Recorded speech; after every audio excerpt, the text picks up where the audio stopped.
Yesterday, Attorney Ligutan, in response to a question by a senator judge, gave a discussion, a peroration, if you will. But yesterday, I said we will be giving counsel the same opportunity.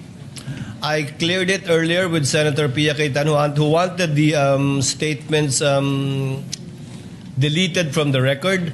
However, since this is a televised proceeding, nakita na eh, napakinggan na eh. So, i-erase ko man sa record, baliwala na lang. The fairest thing to do is to give you an opportunity as well. Attorney Ligutan spent 5 minutes and 18 seconds delivering his discussion. The court will give you the same time after your cross-examination with a warning. With a warning and reminder from the presiding officer that the presiding officer will not tolerate such perorations again by either party, even if it is in response to a question of a senator judge, and the presiding officer will try to remind as best we can senator judges to let the witnesses present the evidence of both parties instead of the counsels presenting both facts and law through their statements. Senator Judge Cayetano, Alan. I'd like to thank the presiding officer for prudence, for wisdom in trying to resolve this issue. And I do understand that we are 24 people, all elected by the people, all wanting justice, all wanting a fair trial.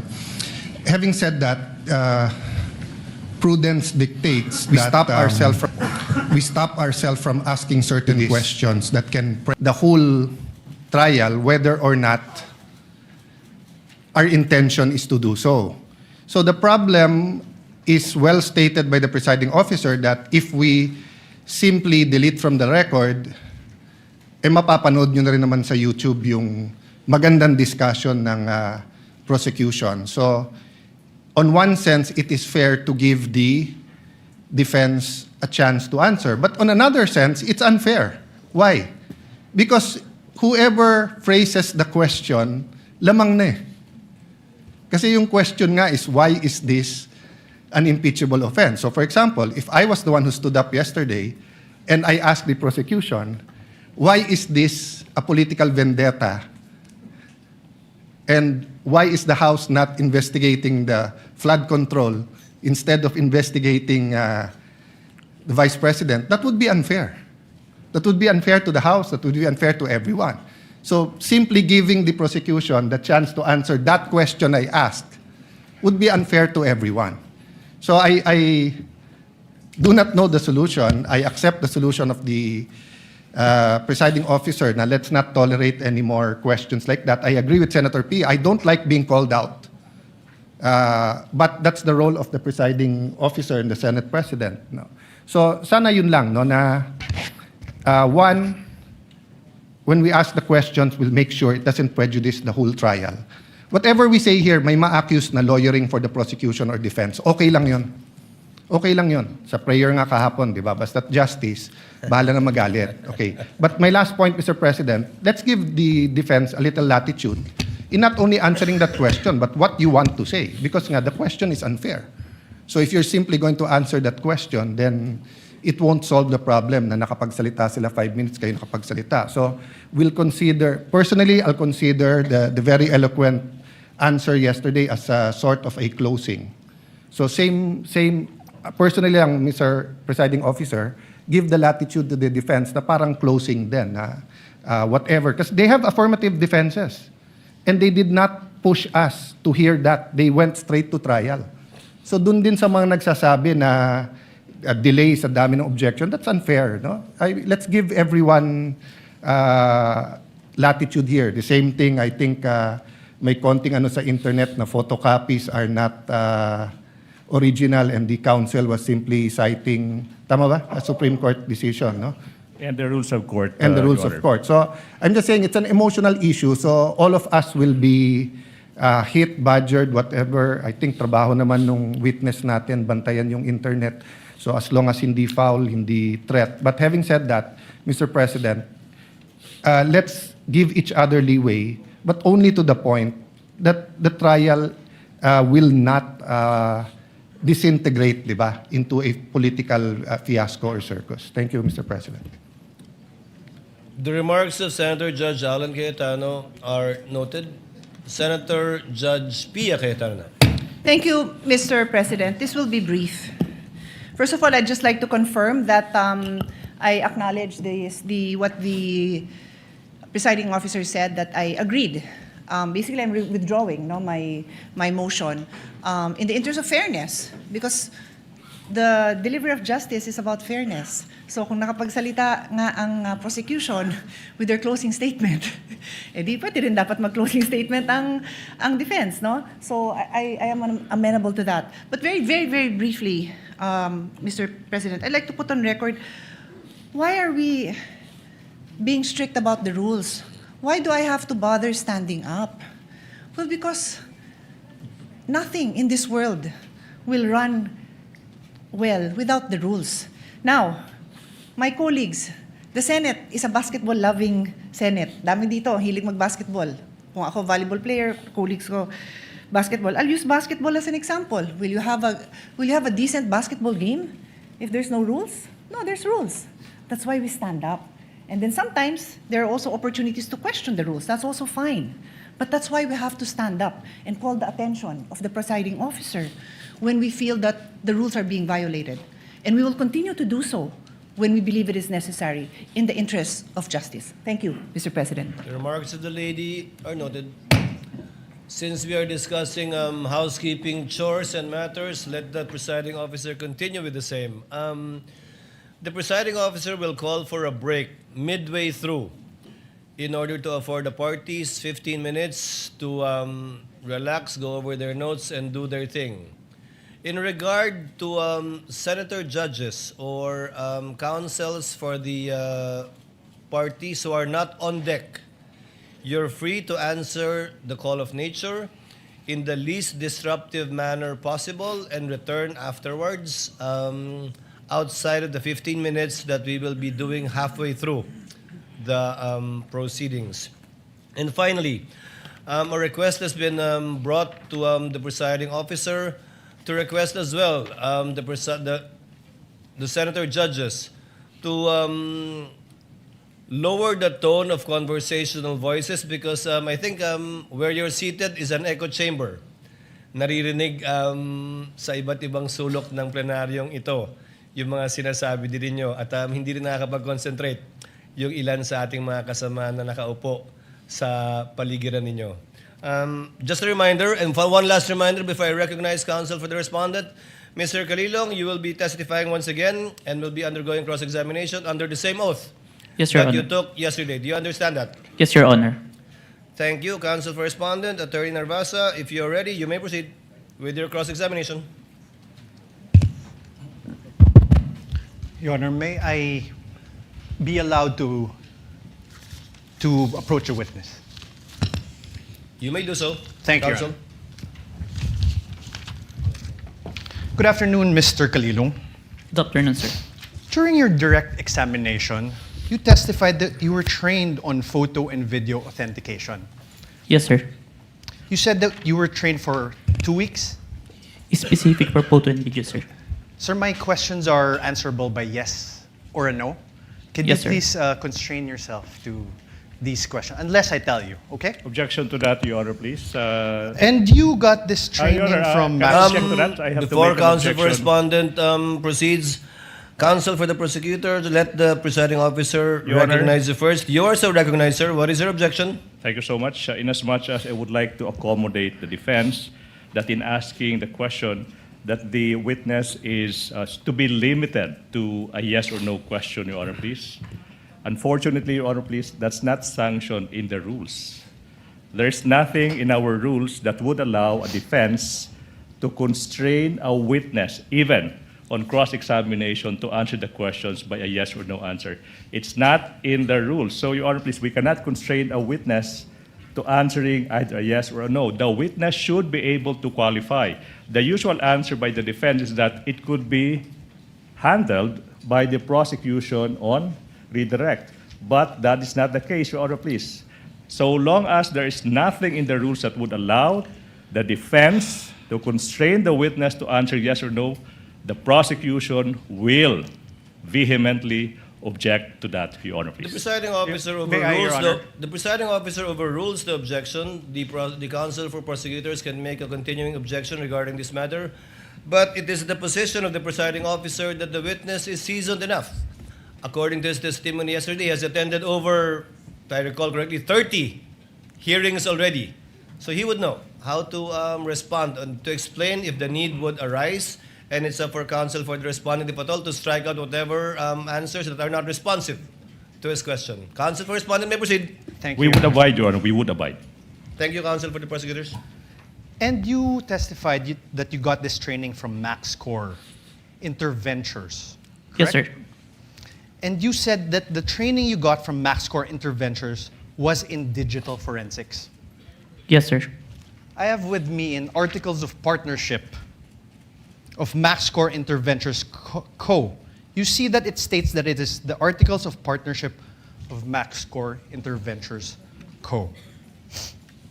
Your Honor, may we allow Attorney Stephen Magallon to also approach the witness stand to peruse the document. And of course, at this juncture, Your Honor, please, I have to object. I have no question yet, Your Honor. Yeah, I am objecting to the witness being shown an articles of incorporation.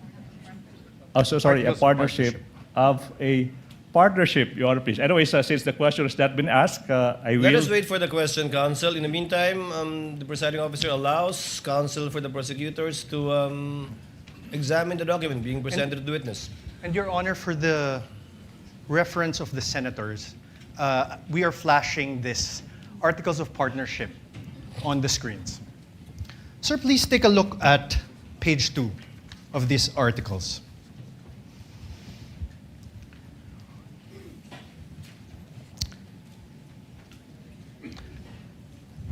Page 2, sir. That's here. Page 1, page 2.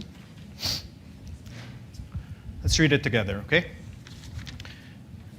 Primary purpose, to engage in the business of trading both import and export of goods on wholesale, retail basis. Do you see that, sir? Yes, sir. Now on page, the same very same page 2. The secondary purpose. Let's read it together again. Own, use, improve, develop, subdivide, sell, exchange, lease of all kinds, including buildings, houses, apartments, and other structures. Do you see that, sir? Yes, sir. After that, in the same page 2, the secondary purpose is to print, publish, distribute, buy, sell, acquire rights, to and generally deal in all kinds of software packages, books, periodicals, newspapers, magazines, journals, and other publications dealing in or having to do with subjects of all kinds, character, and all acts of things as may time to time be deemed needful, necessary, or required. You see that, sir? Yes, sir. Thank you, sir. Now I'm showing you a screenshot of the website of this MaxCore Interventures Co. It states under About Us. I am also flashing this on the screen, Your Honors, for the ease of the senator judges.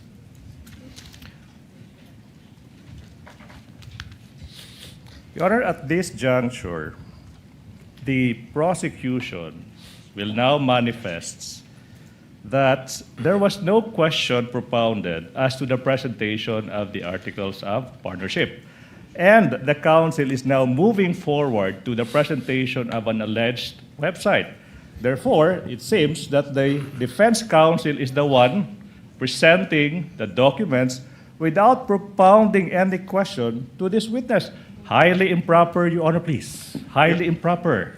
The counsel should be asking question and not presenting document. You will have your turn when the defense team is allowed to present your evidence. 2 documents, no question yet. Highly improper, Your Honor, please. Again, I don't want to put the lawyer on the spot, but that is highly improper. Ask questions. Your Honor, I did ask questions. No, there was no question. Counsel- Can we ask that the transcript be read back? Counsel, kindly proceed. Thank you. Counsel for the prosecutors, with the understanding that Mr. Calilong is not testifying as to the truth of whatever counsel asked him or what he read, because clearly he's not competent Agreed, to Your Honor. testify as to the truth of what is contained in the Articles of Partnership. However, as to the fact that he read it and saw it, up to that extent, and the senator judges are so advised as well. So ordered. You may proceed, sir. Thank you, sir. And I am on cross, Your Honor. Thank you.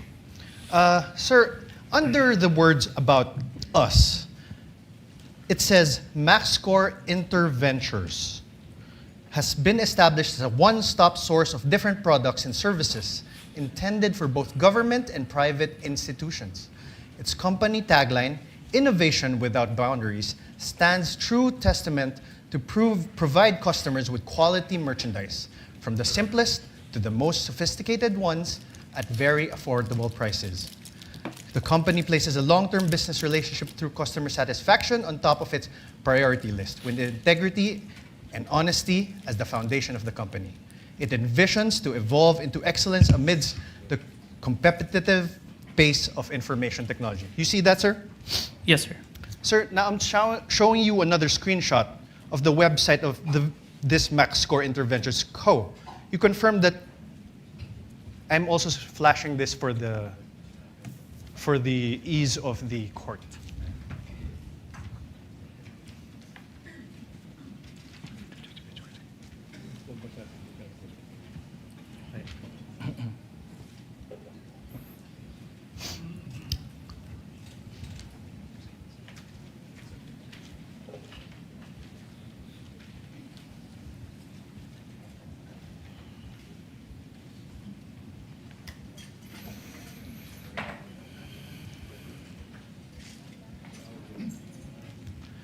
Sir, At this point, Your Honor, please, allowed. The prosecution is allowed. Counsel for the prosecutor is recognized. Your Honor, not by way of an objection, but a manifestation, Your Honor, please. Your Honor, Based- this is- wait. I'm not before done. that, I would like to object to your manifestation. Your Honor, there's no objection. Why is the Your Honor, prosecutor allowed to manifest during my cross-examination? Your Counsel Honor. for respondent, kindly wait for the presiding Yes. officer to recognize you. Thank you, Your Honor. What is the desire of the counsel for the prosecutors to I make would a like to put into record the simple fact, Your Honor, please, that basis has not yet been laid as to the presentation of these documents. He presented an articles of partnership and screenshots of websites without saying who took these screenshots or who, from where did the defense get the articles of partnership. That is only by way of manifestation. No need for the court to rule on that, Your Honor, please. Noted. Earlier ruling of the presiding officer stands. Counsel may proceed. Your Honor, may I respond? No Your- need, counsel. It was not an objection. Please proceed with your cross. Thank you, Your Honor. May I also state a manifestation, Your Honor? Your Honor, the basis of the defense was laid. For the record, the chair will allow it just this Thank you. once, please. The basis of the defense was laid when we asked him whether he testified that he got his training as an expert witness from MaxScore Ventures. That's basis. Counsel, Your please proceed. Thank you, Your Honor.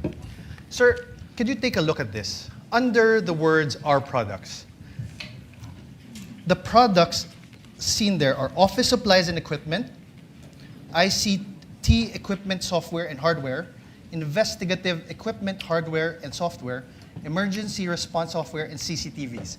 Do you see that? Yes. Thank you. Mr. Calilong, are you a lawyer? No, sir. Yesterday, you testified that you signed the affidavit of investigation dated February 10, 2025. Yes, sir. Your Honor, may I request a copy from the prosecution?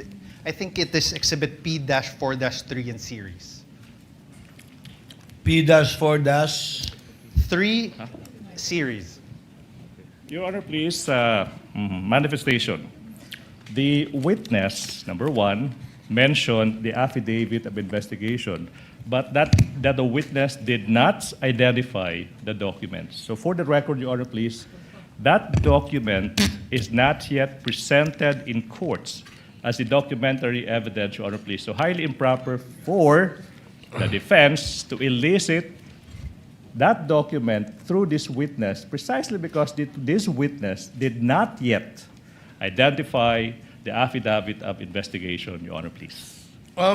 Which exhibit is this? I believe he did, counsel, but which exhibit is this? Exhibit P-4-3 to Exhibit P-4-3BB, Your Honor. Your Honor, please, if I may, it was not yet identified, but it's pre-marked, Your Honor, please, to be presented by our next witness, Attorney Jeremy Lotok. So highly improper in as much as we want to accommodate the defense. So who is the signatory in that document? Is it Your Honor, Mr. Kalilong is a signatory to that document. is one of the signatories? Yes. Is one of the signatories. But the counsel for prosecutor is correct. This document has not yet been identified by any of the witness for the counsel for the prosecutors. Yes. You will get your chance, counsel for the respondent, when Attorney Lotok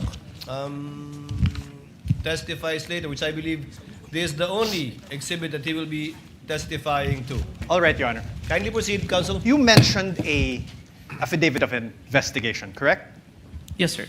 And this affidavit of investigation, you sent a copy to the House of Representatives Committee on Justice. Yes, sir. You identified it during the House Committee hearings on April 29, 2025. Yes, sir.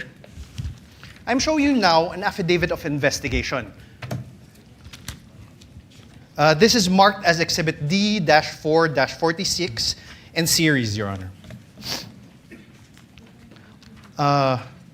D-4-46 and series. Is there a counterpart marking from the counsel for prosecutors? Yes, Your Honor. This is P-4-3 to P-4-3BB. Thank you. For the record. This annex of this affidavit of investigation has appendages, correct? Annexes. Yes, sir. And it forms a whole, correct? Yes, sir. Okay. Sir, do you confirm that you signed this? I'm one of the signatories, sir.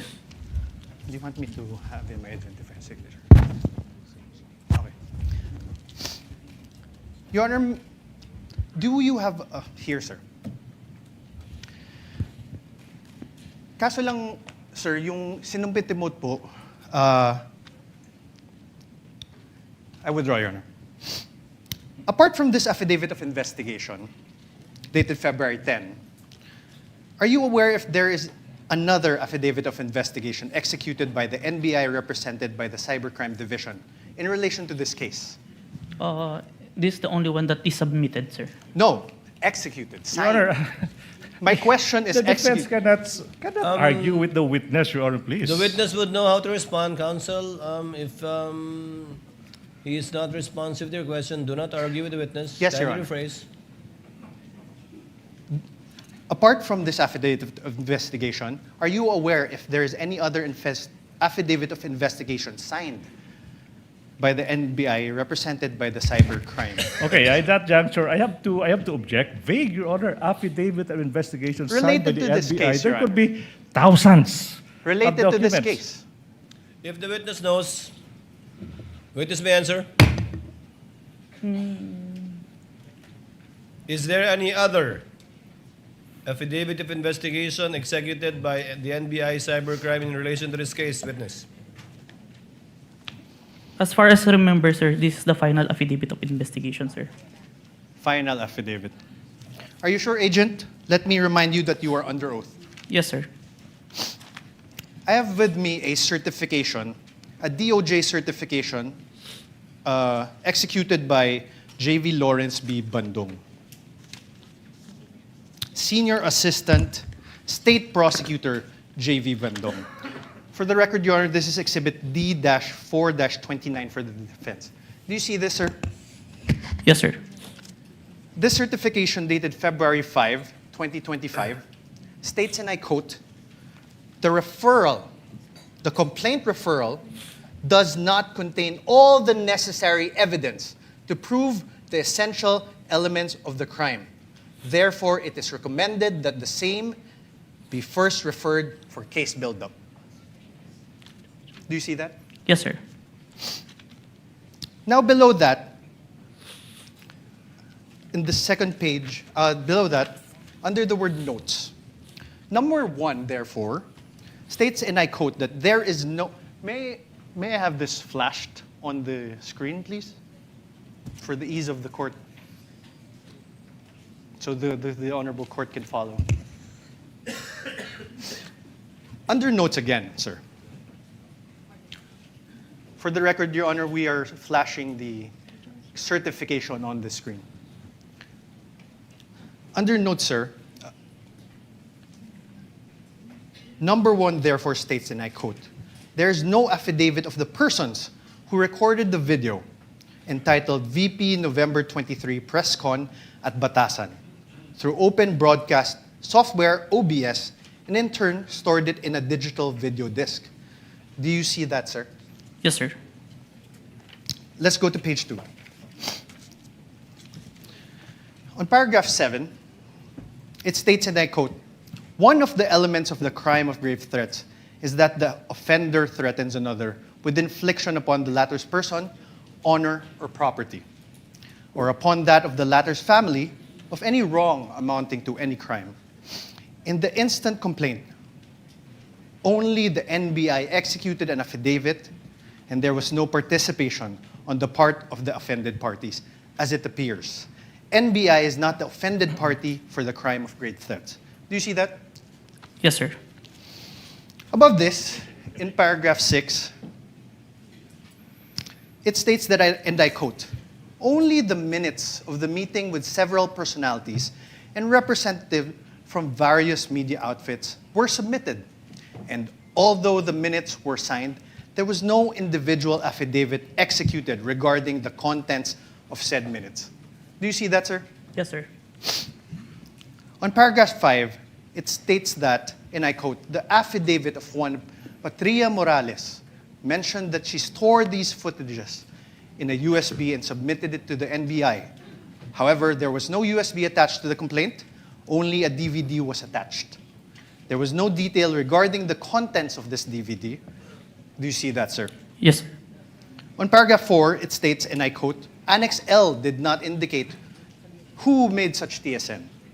There was also no affidavit of the person who made the TSN. Do you see that? Yes, sir.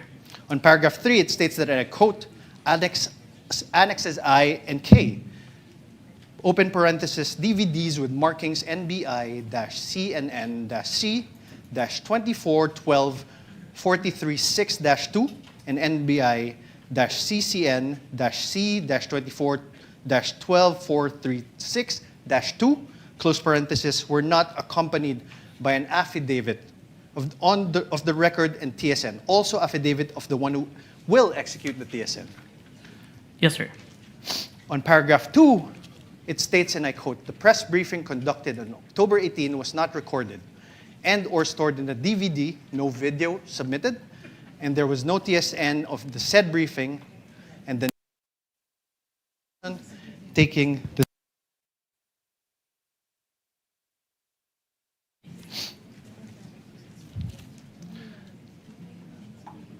Now you are aware, sir, so now is your memory refresher? Did the DOJ send back the original affidavit of investigation to the NBI? Yes, sir. As far as Thank you.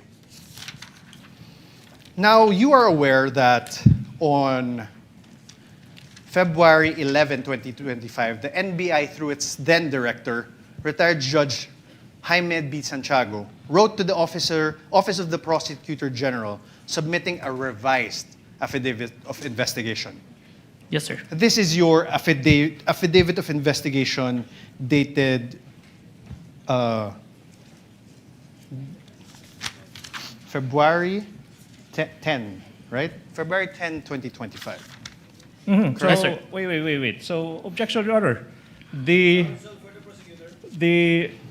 defense said that this is your affidavit, dated February 10, without showing any document to I'm the asking, witness. sir, How could the witness answer to a question that is not accompanied with a document? That should be the basis for the question and the and answer, this Your is Honors. your affidavit. I will reform, Your Honor. Kindly reform, counsel. Thank you, Your Honor. This is your affidavit dated February 10, 2024, correct? Please check.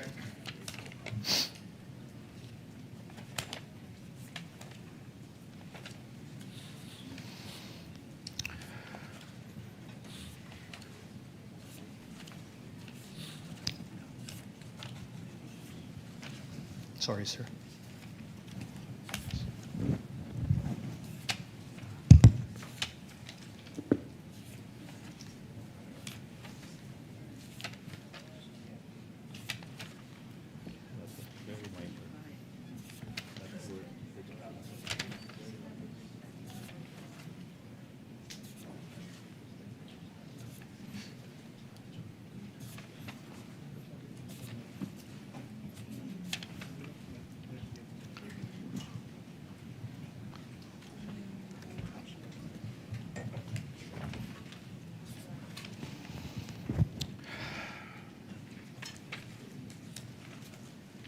Your Honor, can I make a manifestation, Your Honor, please? Your Honor, can we object again to this manifestation? Manifestation. I will not even object. I'm being generous. Your Honor, Counsel, wit- let's wait for the witness to review it. It's a voluminous document. Ano, The signature is on the last page. You can make the corresponding objection your to signature the is style, manner, or cross-examination of the counsel for responding at the proper time.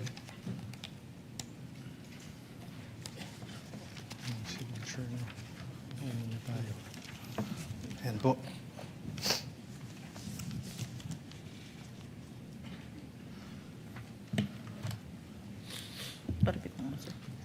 Is this the amended affidavit of investigation? This is a photocopy of the Yes, sir. affidavit, sir. This is the amended one. Yes, yes, sir. The photocopy, sir. Thank you. With the permission of counsel, Mr. Calilong, what was the date of the first affidavit you submitted that was returned by the DOJ to the NBI? As far as I remember, January 30. And was, when the certification was issued, we complied with the requirements and submitted it on February 10. That's why there's a Have you revision. identified that affidavit of investigation dated January 30 in yesterday's proceedings? No. Yes or no? Sir? Have you identified the January 30? The one that I identified, Your Honor, is the authentication, Your Honor. Not the affidavit of investigation. So you have not done so. Yes, sir. This one, you have not done so too. Yes, Your Honor. For the record, counsel, you may proceed.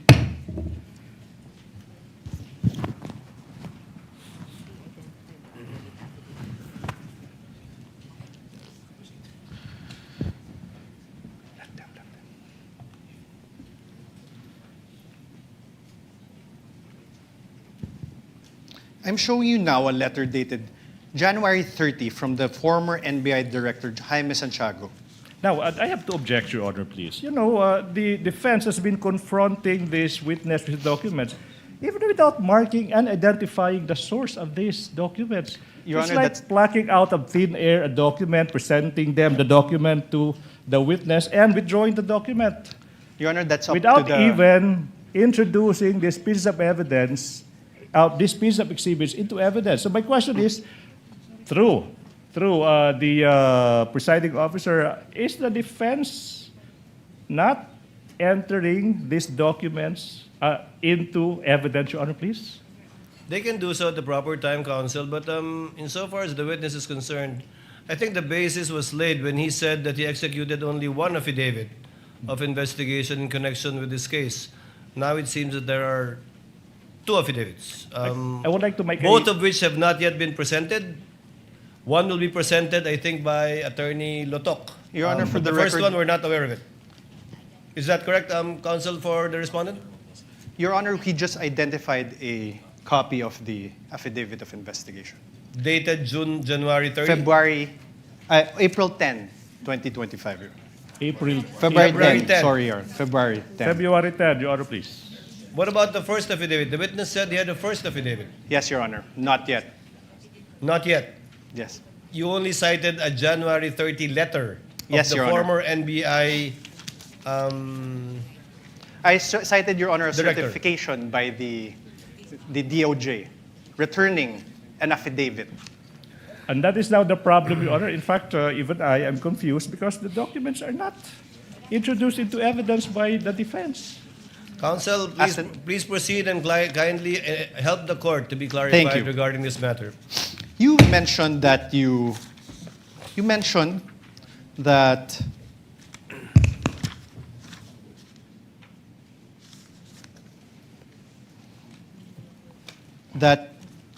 you were aware that the then director, retired Judge B. Santiago, wrote to the office of the Prosecutor General submitting investigation on February 11, 2025. I'm showing you now that letter dated February 11, 2025.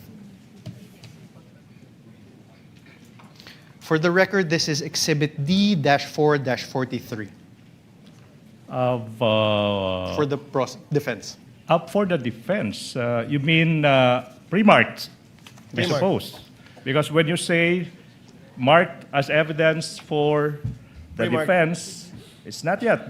Your turn has, you have yet to present your exhibit, so it should be pre-marked, Your Honor, please. No, it's pre-marked, and I believe both the defense and the respondent and the prosecution also have common pieces of evidence which should decided during pre-trial. This is not one of them, which should decided during pre-trial to be marked It's separately. not one of those few common pieces of evidence. Yes, there are a few. Sir, Please proceed, counsel, for the respondent. Witness may answer. there is a signature above the name Judge Jaime B. Santiago. Whose signature is that? Your Honor, now I would like to object to the relevance. A letter is being, the witness is being confronted with a letter coming from the former NBI Director, Judge Jaime B. Santiago, and this witness is now being asked to identify whose signature is that. That's obvious. I'll allow it conditionally if you can show the relevance Your Honor- insofar as your ability to test the credibility and the accuracy of the witness is concerned. In the meantime, I'll allow it. Kindly show the connection, counsel. Thank you. Sir, whose signature is this?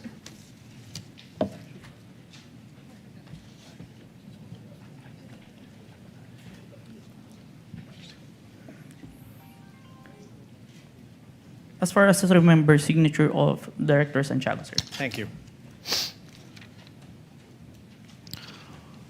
On the last line of the letter, on the fourth page, sir, please take a look.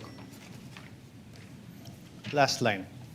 It says, and I quote, "To support our recommendations attached herein is the revised affidavit of investigation, including its attachments." Did you see that, Agent? Yes, sir. Thank you. And you confirm that the former NBI Director, Jaime Santiago, wrote to the Prosecutor General, Richard Anthony D. Fadulion, a letter dated January 30, 2025. This is one of the documents that you submitted to the Committee on Justice, correct? Where's Okay, I will show you now. May I have this flashed on the screen?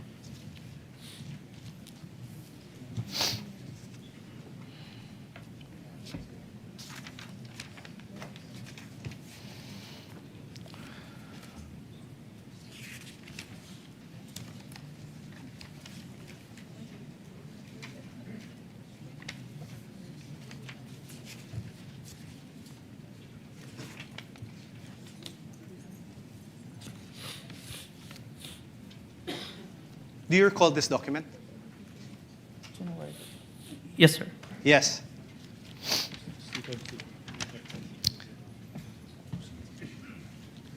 January 30, 2025 is a date earlier than February 10, 2025, correct? Yes. Your Honor, As an Counsel answer, for the Your Honor. prosecutor.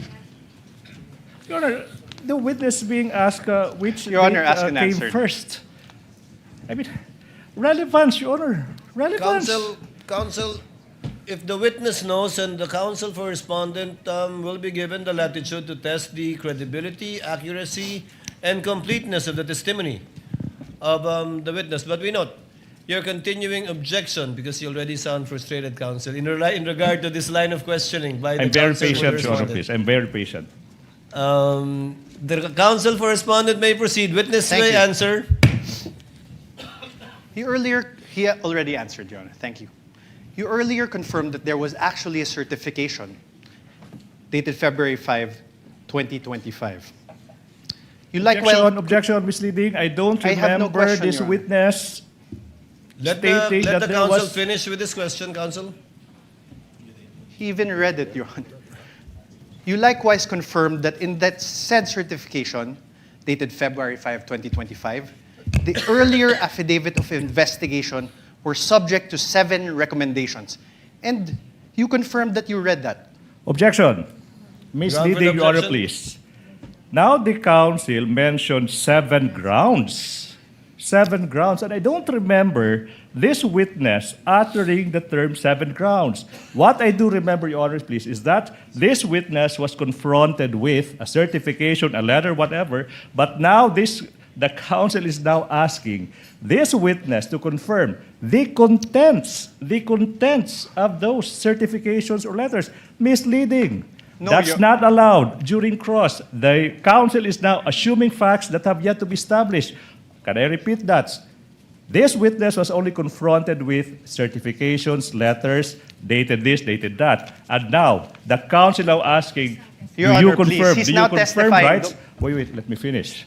Now he is asking this witness to confirm that in that letter there are 7 grounds, as if this witness uttered those words.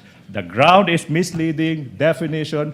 This counsel is assuming facts that have yet to be established through this witness, Your Honor, please.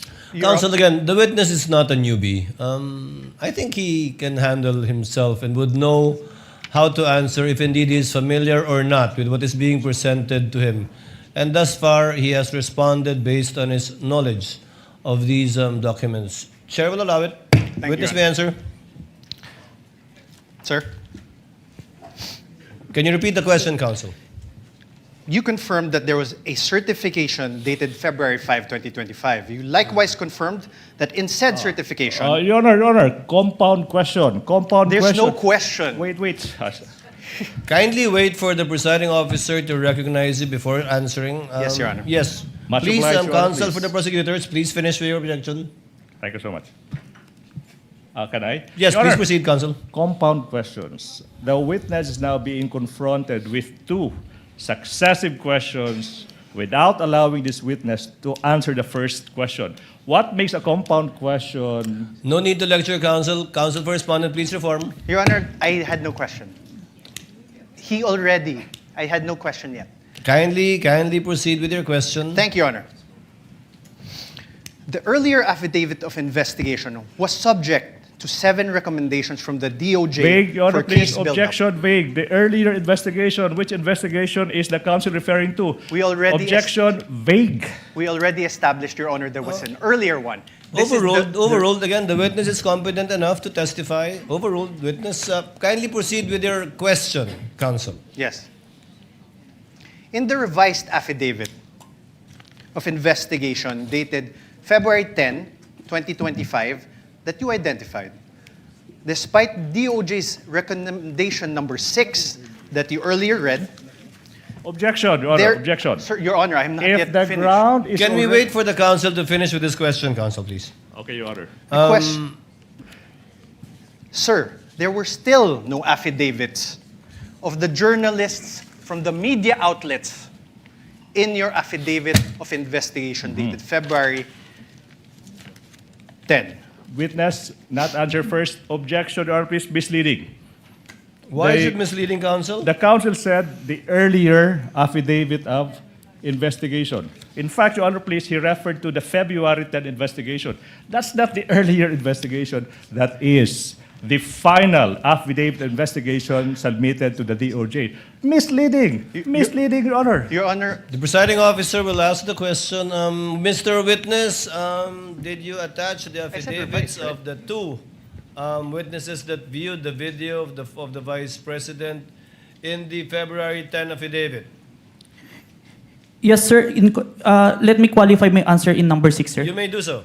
In number 6, sir, the DOJ requested an affidavit to be executed regarding the contents of the minutes. I executed an affidavit attesting to those minutes, sir, which I'm part of the interview, sir.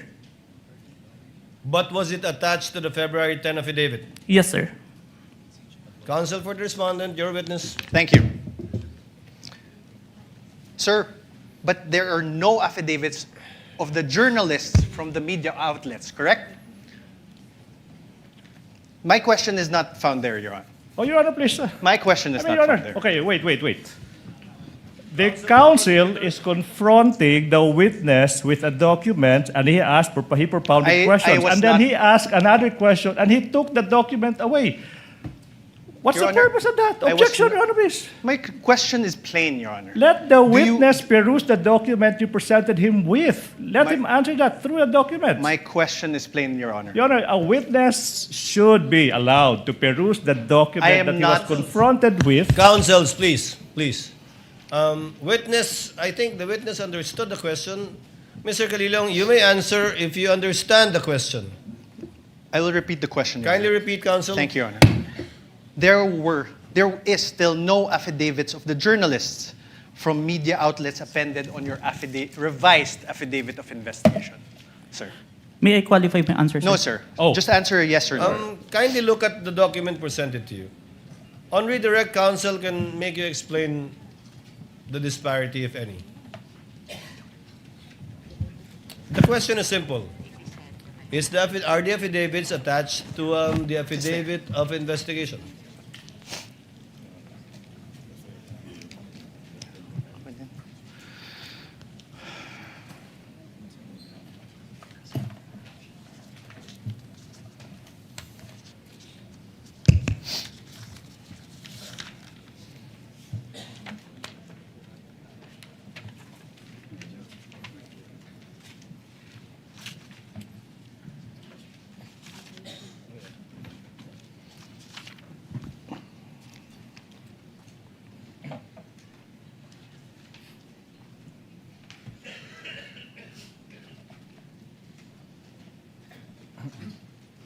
May I see the question number 6? Your Honor, my question does not relate to question number Kindly 6. show the witness, counsel. I If it will. will enable him to give an intelligent answer Can we to your please question. slash certification and put it to paragraph number 6? The paragraph number 6 states that only the minutes of meeting with several personalities and representatives from various media outfits were submitted. Although the minutes were signed, there were no individual affidavit executed regarding to the content of the minutes. On this, Okay, sir. I have no So the question. answer is the affidavits are not attached. I have executed an affidavit, sir. No, the Sir- affidavits of the two journalists are not attached. I think that's the only question of Yes, sir. counsel for the respondent. Thank you, Your Honor.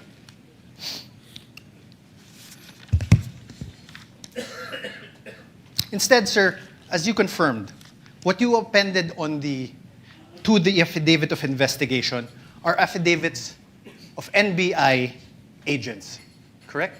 Yes, sir. Not the journalists who were present The one who during the interviewed. November 23, 2024 press conference. The one who interviewed, sir. Yeah, the one in the interview. Not the journalists. Yes, sir. Ask and answer, Your Honor.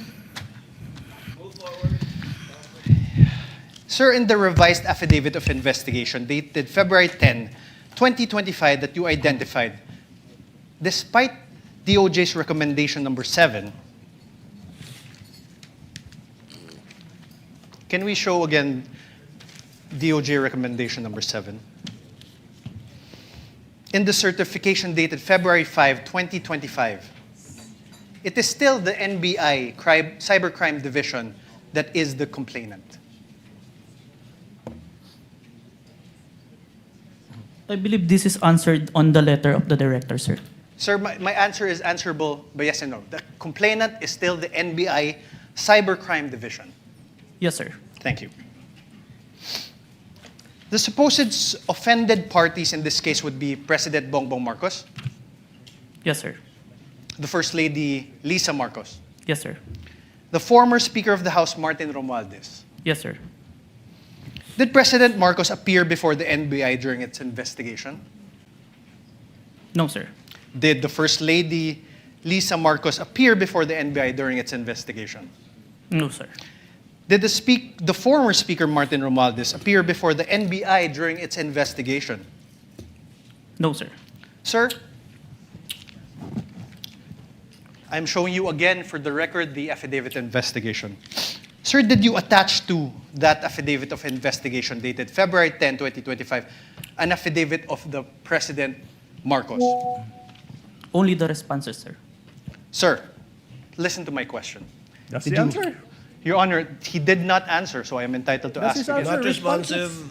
The question was, Mr. Witness, did you attach the affidavit of President Marcos to the February 10 affidavit? No, sir. Did you attach an affidavit of the First Lady Lisa Marcos on your affidavit? No, sir. Did you attach an affidavit of former Speaker Martin Romualdez on your affidavit of investigation? No, sir.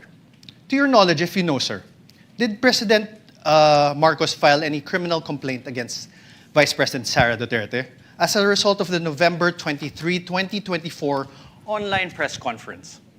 He made a statement, No, sir. My question is, if you know, did the President file any criminal complaint against the Vice President? I have no personal knowledge, sir. Did the First Lady Lisa Araneta Marcos file any criminal complaint against VP Sara? I have no personal knowledge. How about the Speaker Martin Romualdez? Did he file any criminal complaint against VP Sara as a result of the November 23, 2024 online press conference? I have no personal knowledge. Did you really investigate this case? Oh, Your Honor, argumentative, Your Honor, please. Did you really investigate this? How about Question the has been Speaker withdrawn. Martin Romualdez? In other words, sir, the alleged offended parties were not included as complainants in the case you filed with the Department of Justice. Yes, sir. Thank you. Based, Thank you.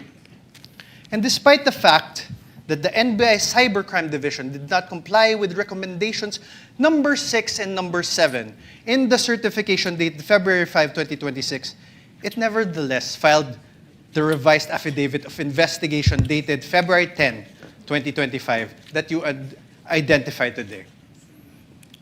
can I qualify my answer, sir? No, sir. Just answer with a yes or no. Witness may be allowed to answer according to how he wishes to explain. Oh. You may proceed, Mr. Witness, to answer. Yes, sir. Thank you, Your Honor. For this case po, we complied with the requirements of the DOJ. That's why we secured a second certification wherein our documents is enough for preliminary investigation, sir. Okay. Thank you. And this certification is a certification dated February 5, 2025, correct? Kindly show the witness the This is document. not the new certification, sir. Oh, sorry, sir. So, apologies, Your Honor. February 11. Yes, sir. This was also executed by Senior Assistant State Prosecutor J.V. Lawrence B. Bandong, correct? Yes, sir.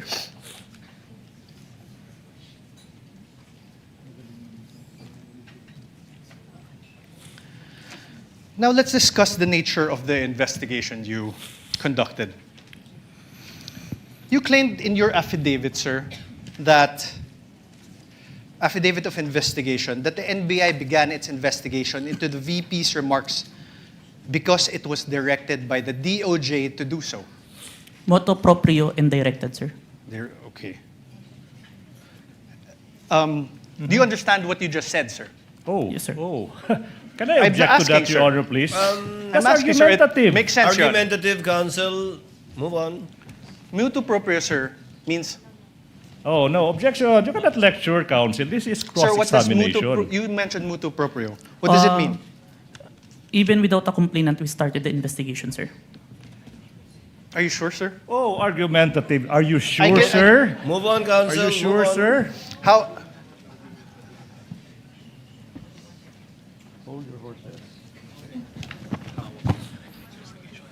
How about direct investigation? What does that mean?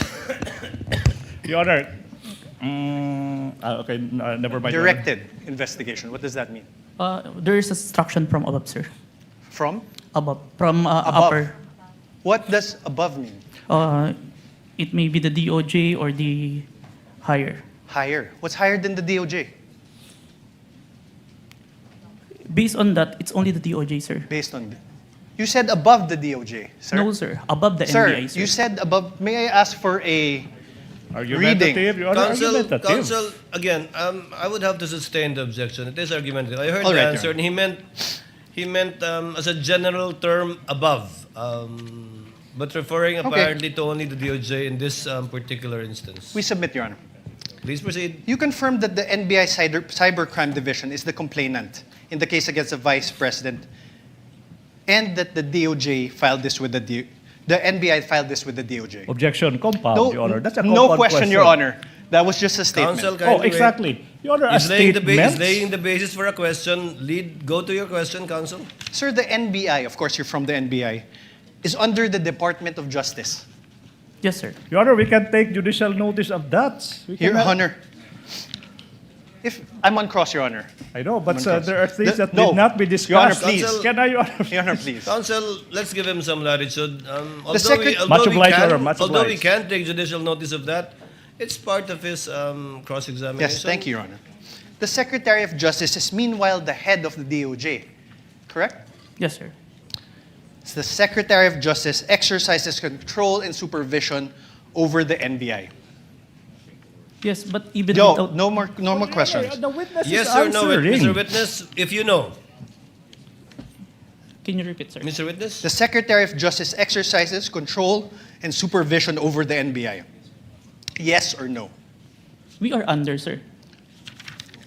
But we're independent. So you do not know. Oh, Your Honor, that's Sorry. argumentative. So Sir, you are do you- not know? All right, Your Honor. Are you aware of Book 4, Chapter 8, Oh. Supervision and Control of the Admin Code?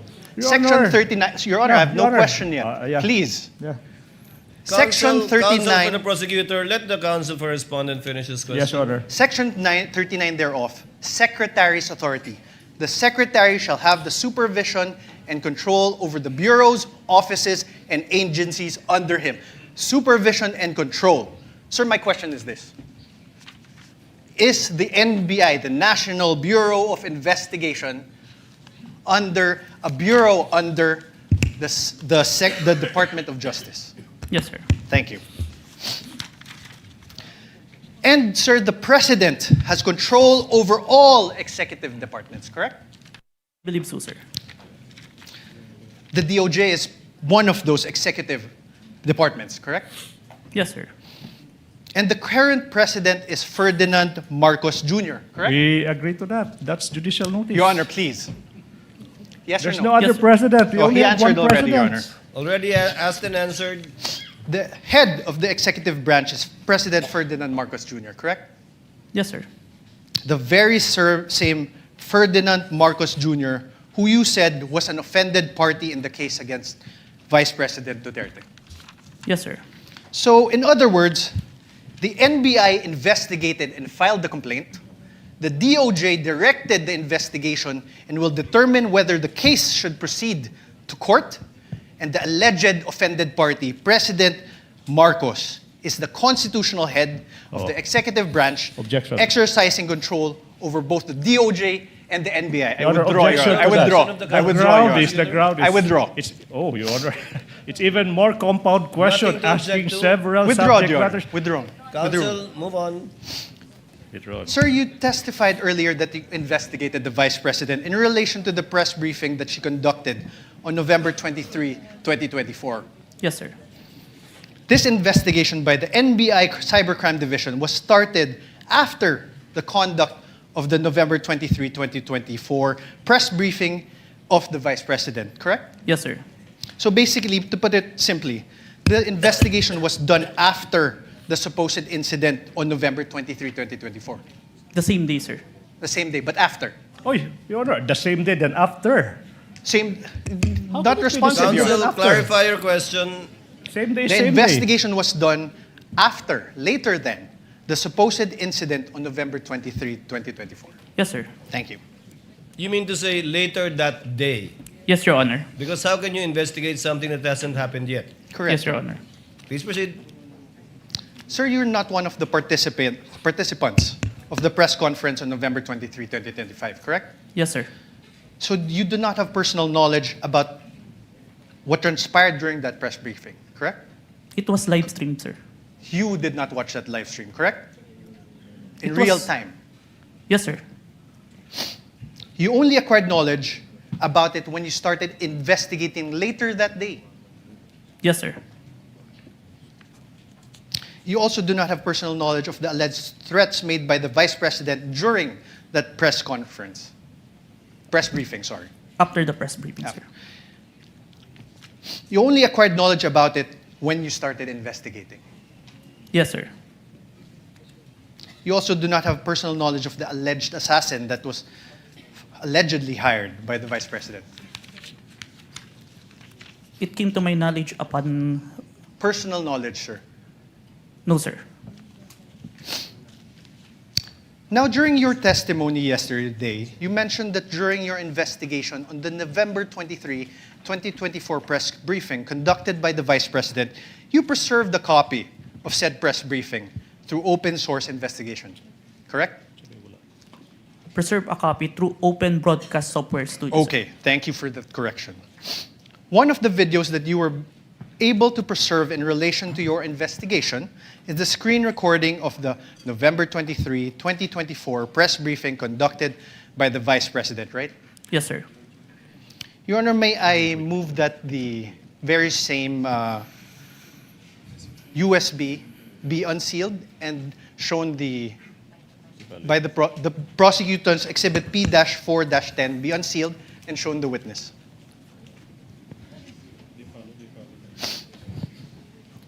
Counsel for the prosecutor so instructed. Thank you, Your Honor.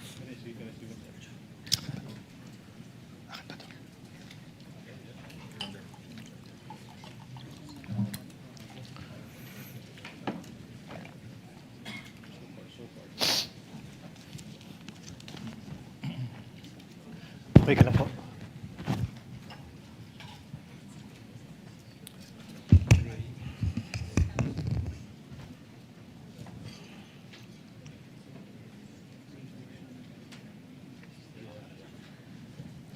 Wait lang.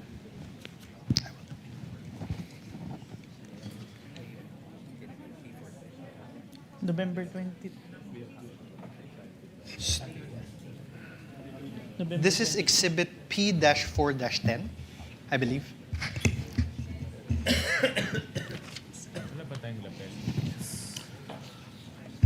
Your Honor, may I request that he unseal the USB and that it be allowed to be played? Which part, counsel?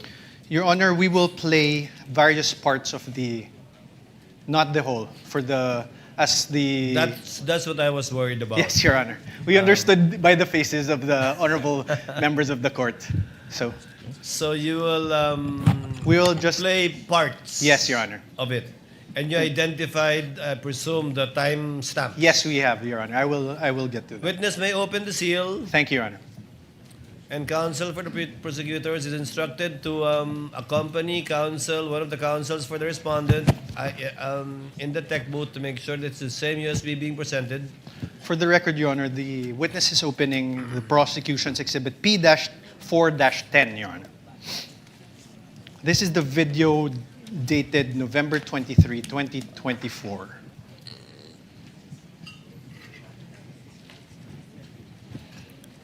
I have unsealed the flash drive, sir. Counsel this with understanding, okay, very much like yesterday, that this USB will again be sealed and signed by both parties. Yes, Your Honor. Your Honor, may request that this be played. Here, brother. Sorry. Counsel for the prosecutors, kindly accompany a representative from the counsel of the respondent to the tech booth to make sure the same USB to be played. Kindly just guide us through, Counsel Attorney Narvas, as regards the timestamps. Thank you, Your Honor. I will. Please don't forget your promise that it's not going to be the whole 2 hours. Yes, Your Honor.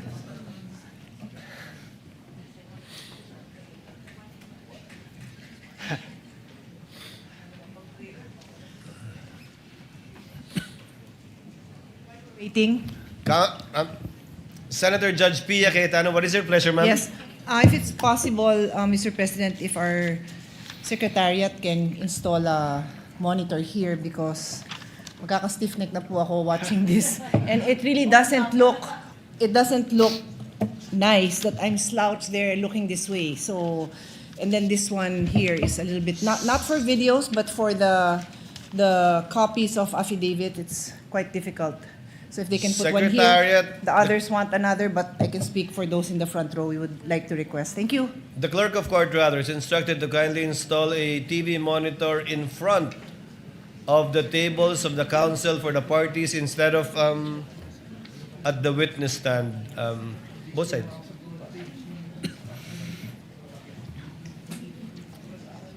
Underneath the table of the counsel for the parties, Senator Judge Pia.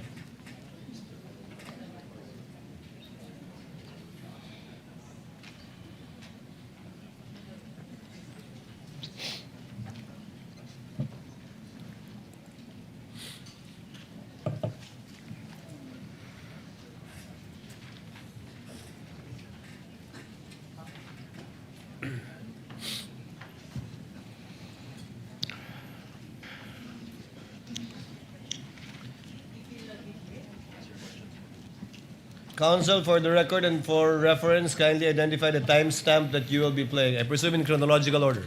Your Honor, for the record, we are showing the witness a part of the video marked as the prosecution's Exhibit P-4-10.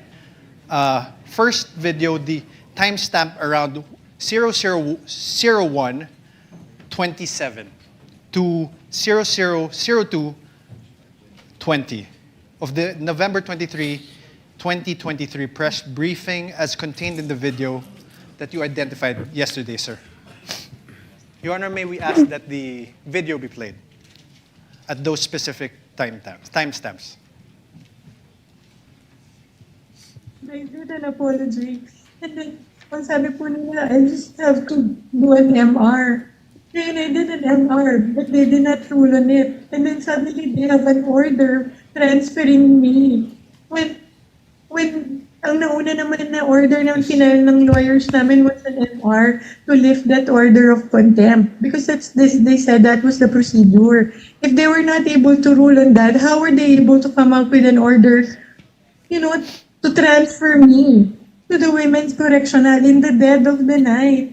I mean, bakit ganun? Wala na bang rights yung mga tao? They just go to your room and then just get...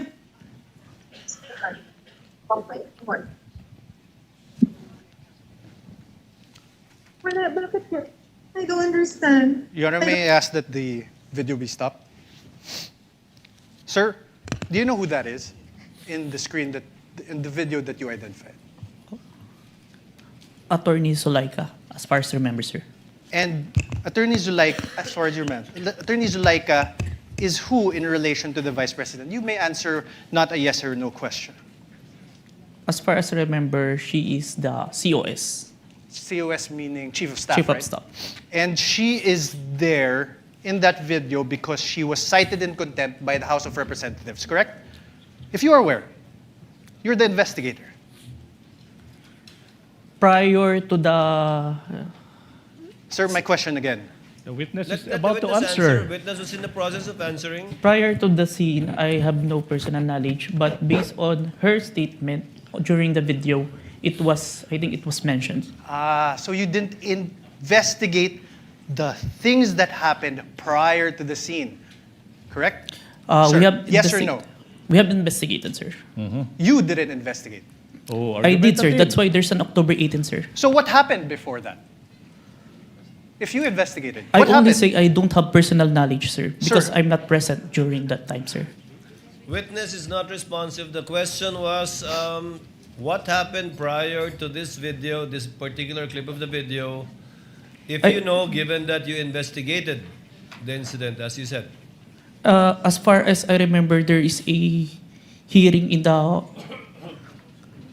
House of Representatives. What committee, sir? I can't remember the committee, sir. What happened, sir?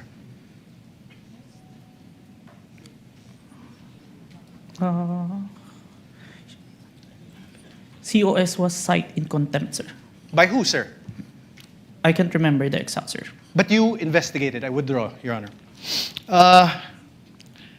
Can we play, let me show you timestamps around 002832 to 002933. This is the same prosecution's exhibit P-4-10.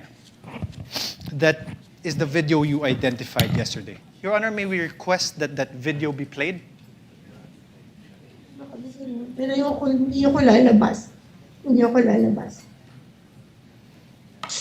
Please, pwede magtanong. And sorry, just Okay, very quickly, Jason, if I may. Sorry. Go ahead. So after you pushed back attorney, they left the room, no? Tama ba? Did I appreciate that, that detail accurately? Oh, because I think alam din naman nila na mali yung ginagawa nila. You know, for people in the dead of the night. What is that? It served, di ba? Official business hour. Because hindi naman po ako criminal eh. I am not a criminal. I am already here in their facility. I have assured them already that I will attend their hearing on Monday. So why will they treat me like that?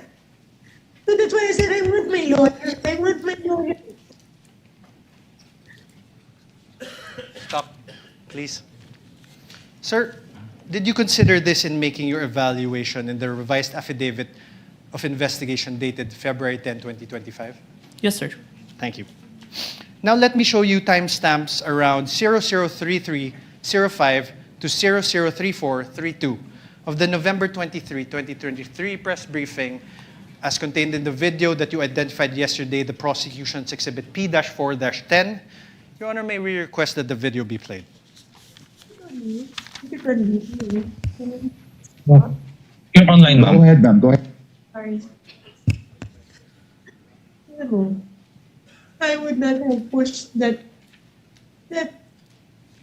there by myself if I did not feel that I was being threatened. My life is being threatened. Alam niyo, I'm sure you saw in the hearing that my back hurts. I cannot parang lift heavy things. I cannot.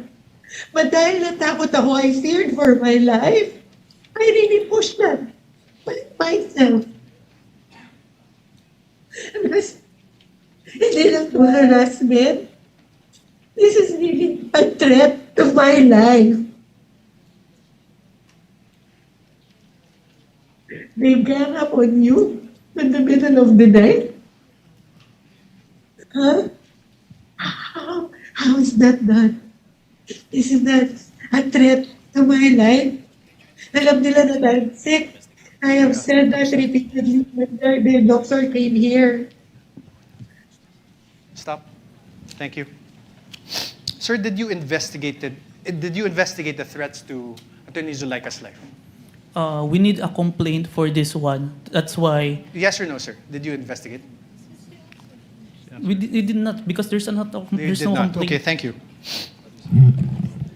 The motto pro. No question, sir. If the witness may be allowed to answer, Your Honor? I had no question. Already answered. Did you consider this part in making your evaluation in the revised affidavit? Asked and answered. He said This is yes a different earlier. part, Your Honor. This is a There's different part. Did you Witness may consider answer. this part in your evaluation in the revised affidavit of investigation dated February 10, 2025? Yes, sir. Okay, so despite considering these parts of the aforesaid videos, the NBI still recommended the filing of complaints for grave threats and inciting to sedition only against the Vice President. Yes? May I qualify my answer, sir? No, sir. Yes or no? There's a reason why I... Sir, your counsel may ask you questions. This is my turn. Proper Sir? subject matter for redirect. So, despite Counsel, considering proceed. these parts of the videos shown to you, the NBI still recommended the filing of complaints for grave threats and inciting to sedition against only the Vice President. Yes, sir. Now, in the revised affidavit of investigation dated February 10, 2025, in page 15, paragraph 40 thereof, it is stated there, and I quote, "We unanimously believe that Vice President Duterte may be held liable for grave threats defined and penalized under Article 282 of the Revised Penal Code and inciting to sedition defined and penalized under Article 142 of the Revised Penal Code in relation to RA 1017-5 or the Cybercrime Prevention Act of 2012. You see that, sir, right? Yes, sir. This conclusion was reached by you together with other affiants of the revised affidavit of investigation dated February 10, 2025, correct? Yes, sir. Now, sir, you mentioned that you're not a lawyer, right? Asked and answered. Asked and answered. To date, Move on, we are counsel. aware, are you aware if any court has convicted the Vice President for grave threats over what transpired on November 23, 2024? As far as I know, not yet, sir. Not yet. As Today- far as you Your know. Honor, Mr. Witness, as far as you know, no. No, sir. Proceed, counsel. To date, thank you, Your Honor. To date, are you aware if any court has convicted the Vice President for inciting to sedition over what transpired on November 23, 2024? No on my personal knowledge, sir. Thank you. But you're the complainant, right? Argumentative, Your Honor. I was just Sustained. asking. Sustained. Move Asked on. and answered. Argumentative. Then you withdraw your question. Improper. Attached to the revised affidavit of investigation, which you identified and submitted to the DOJ and the Committee on Justice, is your affidavit of transcription of the press conference on November 23, 2024. I am showing you this now. For the record, sir, Your Honor, I will show the... Can you check?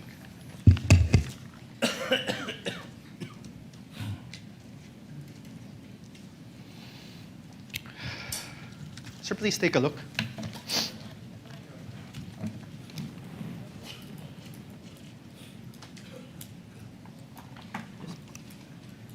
Can you please state it in for the record? This is your affidavit of transcription.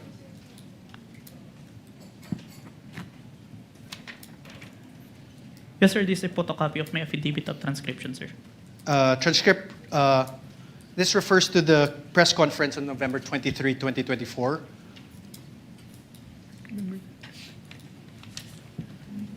Yes, sir. You signed this on December 20, 2024. Yes, sir. Sir, please take a look at your paragraph 2. Let's read it together. In relation to the ongoing investigation, the undersigned was tasked to transcribe the screen-recorded video of the press conference of Vice President Sara Duterte on 23 November 2024, which was saved on a DVD. You read that, sir? Yes, sir. On paragraph 3 thereof, let's read it together. The undersigned transcribed the video mentioned above which resulted in a CCD transcript hereto attached. Yes, sir. You read that, sir? And 4, I hereby certify that the above-mentioned digital evidence has been faithfully transcribed and that has not been edited, altered, or changed in any way. Did you read that, sir? Yes, sir. And I am, on number 5, paragraph 5, I am executing this affidavit to attest to the truth of the foregoing facts and circumstances and for whatever legal intent and purpose it may serve. Yes, Did sir. you read that, sir? Yes, sir. These statements of yours, this affidavit of yours, these were all done under oath, correct? Yes, sir. And you were offered as an expert in digital forensic examination with a whopping 2 weeks of training. Do you confirm that that transcription of the screen-recorded video of the press conference of VP Sara Duterte on the 23 November 2024 has been faithfully transcribed? I don't remember that I was introduced as expert, but a competent witness, sir. Okay, sir, but my question is, the press conference of VP Sara Duterte, the transcription of the screen-recorded video of the press conference of VP Sara Duterte on 23 November 2024 was faithfully transcribed by you. Yes, sir.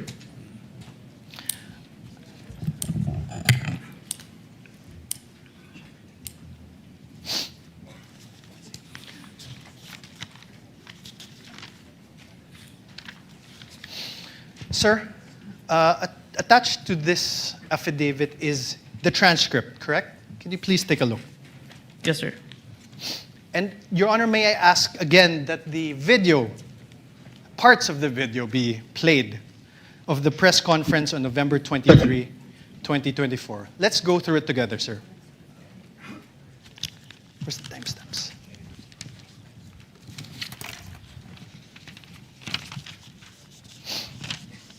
First, let's go to around timestamp 00446. Your Honor, may I request that the video be played? Sir, please.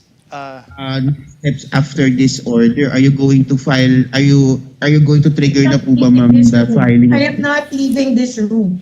I am here in the House of Representatives detention facility for 5 days until the hearing on Monday. Nobody can come in here and demand to transfer me in the middle of the night. I have my rights. Okay, ma'am. Any crime. I am not leaving this room. Stop. Okay, yun lang po, ma'am. You heard that, sir? Do you want to repeat it? I heard it, sir. Or you heard it? Sir, in the first, you see also where that part is? Can you see it? Start with the question with Red Mendoza, sir. Okay, after the Zuleika Lopez. Did you hear that? Yes, sir. Okay. Mr. Witness, kindly speak to the mic. Yes, sir. Yes, Your Honor. You heard, she said, I am not leaving this room. I am a detainee here. Here in the House of Representatives detention facility for 5 days until the hearing on Monday. That is the first sentence, sir. My question is this. Does your transcript have the words a detainee? Can you repeat the video, sir? Okay, let's do it. Please repeat. Please play for the video again, please. Instructed to kindly play the video timestamp identified by counsel for respondent.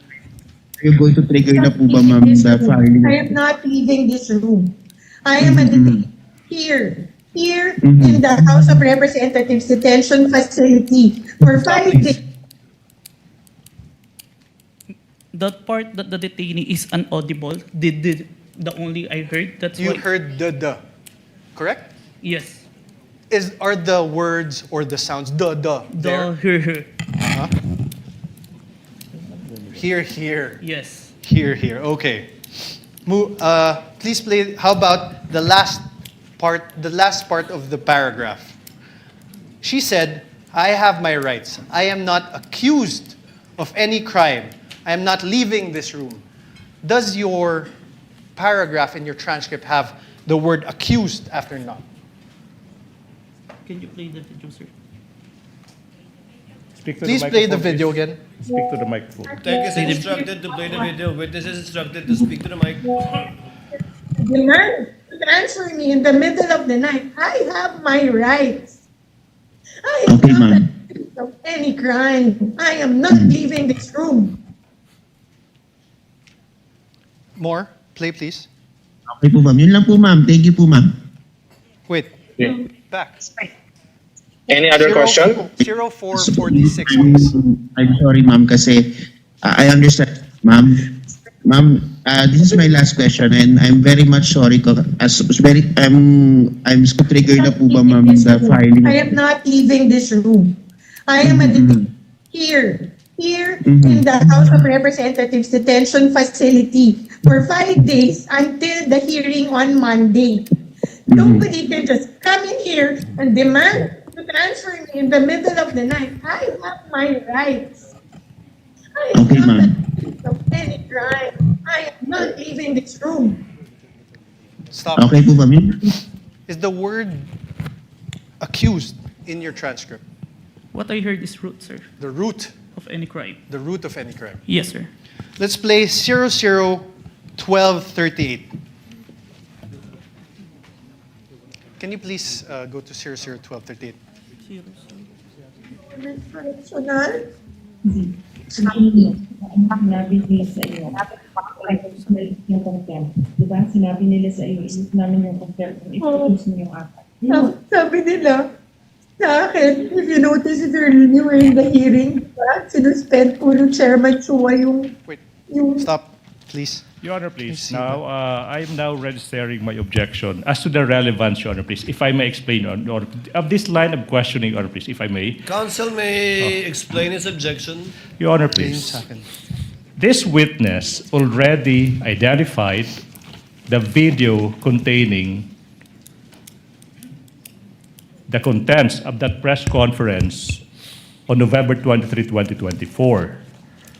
And the counsel is now confronting this witness whether there are minuscule portions of the 2-hour video, like detainee, accused, whether this appear in the transcription. Now the basis for the objection is irrelevant. How can it be relevant? How can it be relevant, assuming but not conceding that these two minuscule words, detainee and accused, are not reflected in the transcript, when in fact this witness said he investigated not only on the basis of the transcript, but on the basis of the video that he himself viewed? What's the relevance? Overruled part of cross to test the accuracy and the truthfulness of the witness insofar as his transcription of the video is concerned.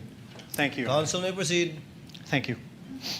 Please play again 001238.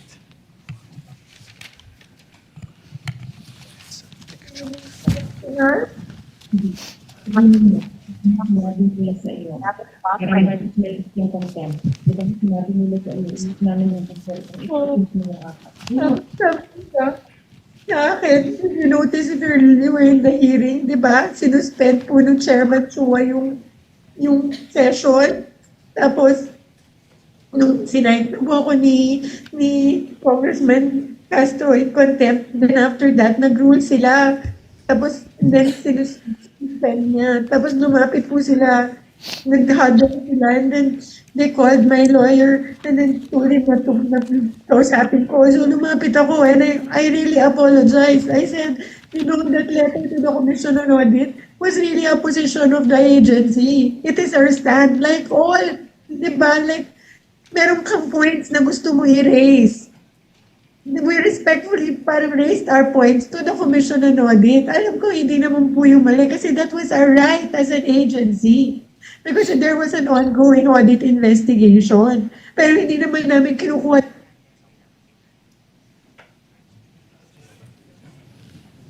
Narinig mo ba? Narinig mo?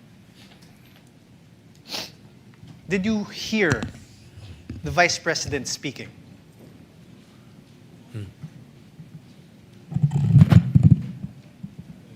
I don't hear. Can you please play again? Mr. Kalilong, you're reminded, please answer I don't hear, through sir. the microphone. Can you please play it again? MR ka, we let you go. So we filed our MR, they did not rule on it, but suddenly they were able to come out with an order ruling to transfer me to the Women's Correctional. Sabihin nila, sinabi nila sa iyo. Sinabi nila yung contempt. Diba? Sinabi nila. There. Did you hear that? There are sounds, but I can't distinguish the words. Can you play it again? Your Honor, asked and answered. What's the point? Okay, withdrawn, Your Honor. No further questions. No further question Are for we this done? witness. On cross, counsel, do you have redirect? Of course, Your Honor, please, for the utter failure I of was, the... I was hoping you won't, but yes. For the please utter continue. failure of the respondent to Counsel, debunk. before I recognize counsel for the prosecutor, Your Honor, we Senator need to Judge strike. Tulfo Rafi is recognized. Your Honor, sorry, may I move to strike that statement of the prosecutor? How can it be, Your Honor? That's my manifestation. I'm about to answer the question of the presiding officer. We will review the journal tomorrow. I did not even hear anything Yes. that is strikeable, counsel, but we will review the journal tomorrow. Your Honor, he said for the utter failure of the respondent. Yes, Your Honor, We take I said exception for to the that. utter failure of the respondent to debunk the material points testified to by the witness yesterday. Your Honor, I'm he not is yet done. testifying. I'm yet not done either. He is I'm about still to answer the testifying. question. I'm not yet done with the answer. Counsels, please. The presiding officer has not recognized either of you. Thank you. Thank you. Kindly settle down. Senator Judge Rafi Tulfo is recognized. Thank you, Mr. Sir, Presiding you may Officer. proceed. Clarification naman po ito, Mr. Presiding Officer. Mr. Witness, what is your experience with regards to social media analytics? I have training, sir. What kind of training? I have cybercrime investigation training, sir. Okay. Are you familiar with Facebook, or do you have SOCMED accounts that would make you a little bit knowledgeable when it comes to SOCMED? Yes, sir. What is your account? What is your social media account, if I have any? an account in Facebook, Facebook. in Instagram, Okay. in X. X. So that means pretty much you're a little bit familiar with Facebook, right?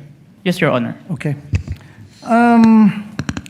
There were concerns, Mr. Witness, whether the videos presented yesterday are AI generated or authentic. So are you experienced enough analyzing whether a video is AI generated or authentic? Yes, Your Honor. What makes you say that? Based on my experience, Your Honor, and the video itself, it's a 2 hours long. Normally, an AI-generated video will only last a short second, sir. So the video that was presented yesterday, where we saw the VP was saying something or talking to that effect, did you do something, or what kind of system did you observe or follow to ensure whether that video was AI generated or authentic? Based on personal observation, sir. Personal observation. Yes, Your Honor. Okay, a few more questions. Therefore, will you be able to say that the video presented yesterday were AI generated or authentic? The video presented today is what it is being seen on the Facebook, sir. Okay.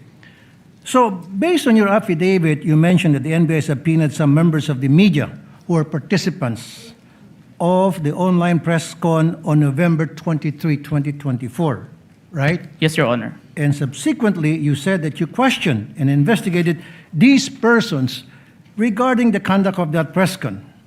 So, based on what you gathered from your investigation, so I have a few questions, right? Yes, Your Honor. Who set up the press conference? Based on our interview, sir, it is the Office of the Vice President, sir. So it wasn't spur of the moment? Press con? I can't confirm, sir, but it's the response of the media personnel that we interviewed. Okay, who invited the participants? If my memory serves me right, it's JC Kahinhinan, sir. Okay. Who is JC? Staff of the Office of the Vice President, sir. Okay. Who are the participants? And how many participants were there, if you can remember? As far as I remember, it's at least 40. 40. Okay. Were there mainstream media or anybody from the broadsheets at that time? There are, sir. There were? Yes, sir. Do you know how many? Approximately, give or take? We have the one that we have issued subpoena, sir. At least 6, sir. 6. Okay. What was the reach of the video on that very day? Like how many views on that very day, and then a few days later? Were you able to observe that?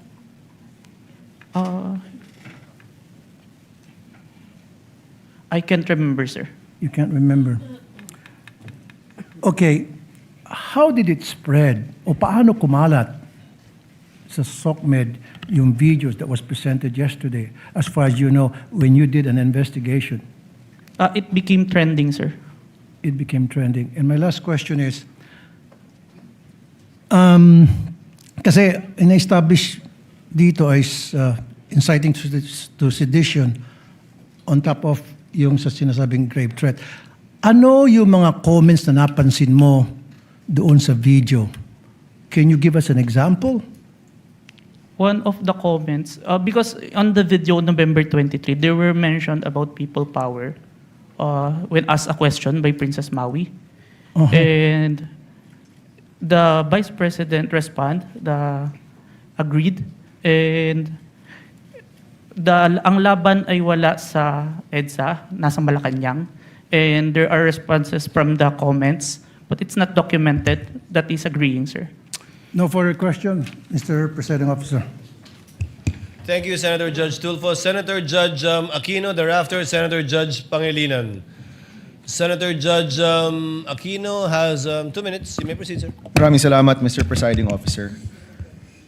Mr. Kalilong, kanina may nabanggit na 2 affidavit, isang January at isang February. Yung January ay binalik sa inyo, tama po ba? Yes, Your Honor. And there were 7 grounds why it was returned to you, is that correct? 7 points. Can you narrate what are these 7 points that you addressed? Is that the correct term, that you addressed in the second affidavit? Yes, Your Honor. Can you name them, please? May I have the certificate, sir? Who has a copy of the certification? Was it counsel for the respondent? Your Honor, may I Yes, you may approach and show him the document being alluded to by Senator Judge Aquino.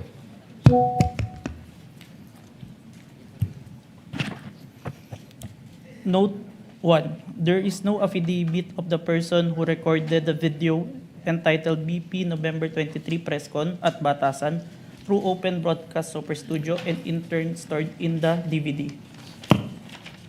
Number 2. The press briefing conducted on October 18, 2024 was not recorded and or stored in DVD, and there was no TSN of the said briefing and the necessary affidavit of the person taking the TSN. Number 3, Annex I and K DVD with markings NBI-CCN-C-24-12436-2 and NBI-CCN-C-24-12436-2 were not accompanied by an affidavit of the recorder and the TSN. Number 4, Annex L did not indicate who made the TSN. There was also no affidavit of the person who made the TSN. Number 5, the affidavit of Juan Patricia Morales mentioned that she stored the footage in a USB and submitted to the NBI. However, there was no USB attached to the complaint. Only DVD was attached. There was no detail regarding the content of this DVD.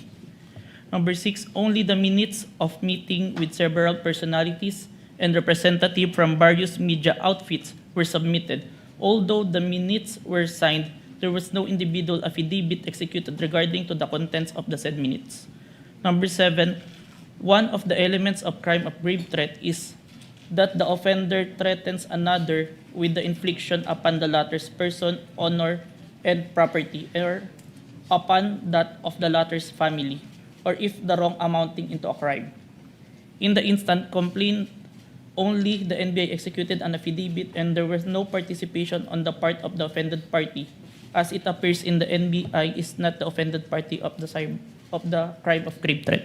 Okay, so nakuha mo yung nag-submit kayo, yan yung binalik sa inyo, and then you did your best to correct all those items, is that correct? Yes, Your Honor. Okay, the first 6 are technical, no? Yes, Your Yung Honor. panghuli is a matter of who is the offended party. Yes, Your Honor. Hindi nyo na-correct yan? Or nung binalik ninyo, it was accepted already by the DOJ? Is that correct? There is an explanation, Your Honor, that was included in the letter of the former director, Judge Jaime Santiago, sir. Okay. And, Wherein yeah, go ahead. in the filing for preliminary investigation, it is not required for the victim to execute an complaint affidavit. Yan yung sir. sagot ng NBI. Yes, Your Honor. And once you submitted, it was accepted by the DOJ. Yes, Your Honor, and we received a certification, Your Honor, that our evidence is enough for preliminary investigation, sir. Okay, yun na yung second response to the second affidavit that you provided. Yes, Your Honor. Okay. May mga nabanggit dun sa mga statements tungkol sa hitman. No? Sa totoo lang, yung presensya ng hitman, mabigat yon. Mabigat yon. So, let me ask, are you the one who investigated just the video or did you also investigate the presence of the hitman that was being mentioned in the videos of the Vice President? I was only tasked for the video, sir. Okay, may I direct this to the prosecution? Will you be presenting other witnesses that will pertain to this alleged hitman? As to the alleged hitman, Your Honor, please. Yes. Yes. So kayo, Mr. Kalilong, hindi kayo nag-imbestiga niyan. Wala kayong alam tungkol dun sa presensya ng hitman. Yes, Your Honor. Okay. Mr. President, I will refrain from my questions and wait for the witness pertaining to the hitman. Maraming salamat. Noted and entered into records, Senator Judge Pangilinan, thereafter Senator Judge Ontiveros, and then Senator Judge Villanueva. Thank you, thank you. You have 2 minutes. Thank you, Mr. Presiding Officer. The question is to the witness. Kanina tinanong sa iyo ng Defense Counsel or Counsel for the Respondents na kung ikaw ay abogado. Ang sagot mo hindi. Yes, sir.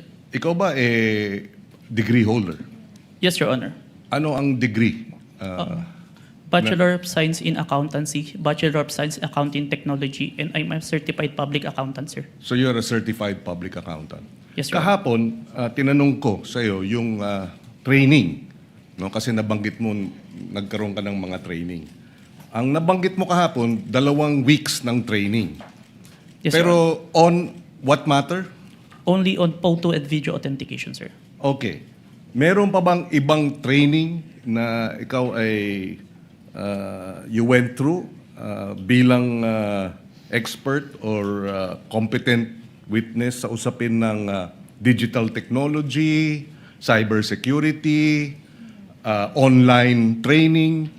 Meron ba? Yes, Your Honor. Anong mga ito? I mentioned that I have a training in Certified Computer Hacking Forensic Investigator. I have a training in Computer Forensic, Mobile Forensic, and photo and video authentication training. I have also training in cybercrime investigation. We also undergone a 480 hours training on cybersecurity. And a training before we start the bureau, we have undergone the NBI Academy, which teach us all the aspects in investigation, sir. Okay, and siguro last question. Ang training na ito, puro local ba o meron ding training sa ibang bansa? I have an international, sir, recently.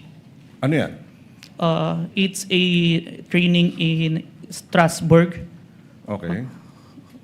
The name of the training is...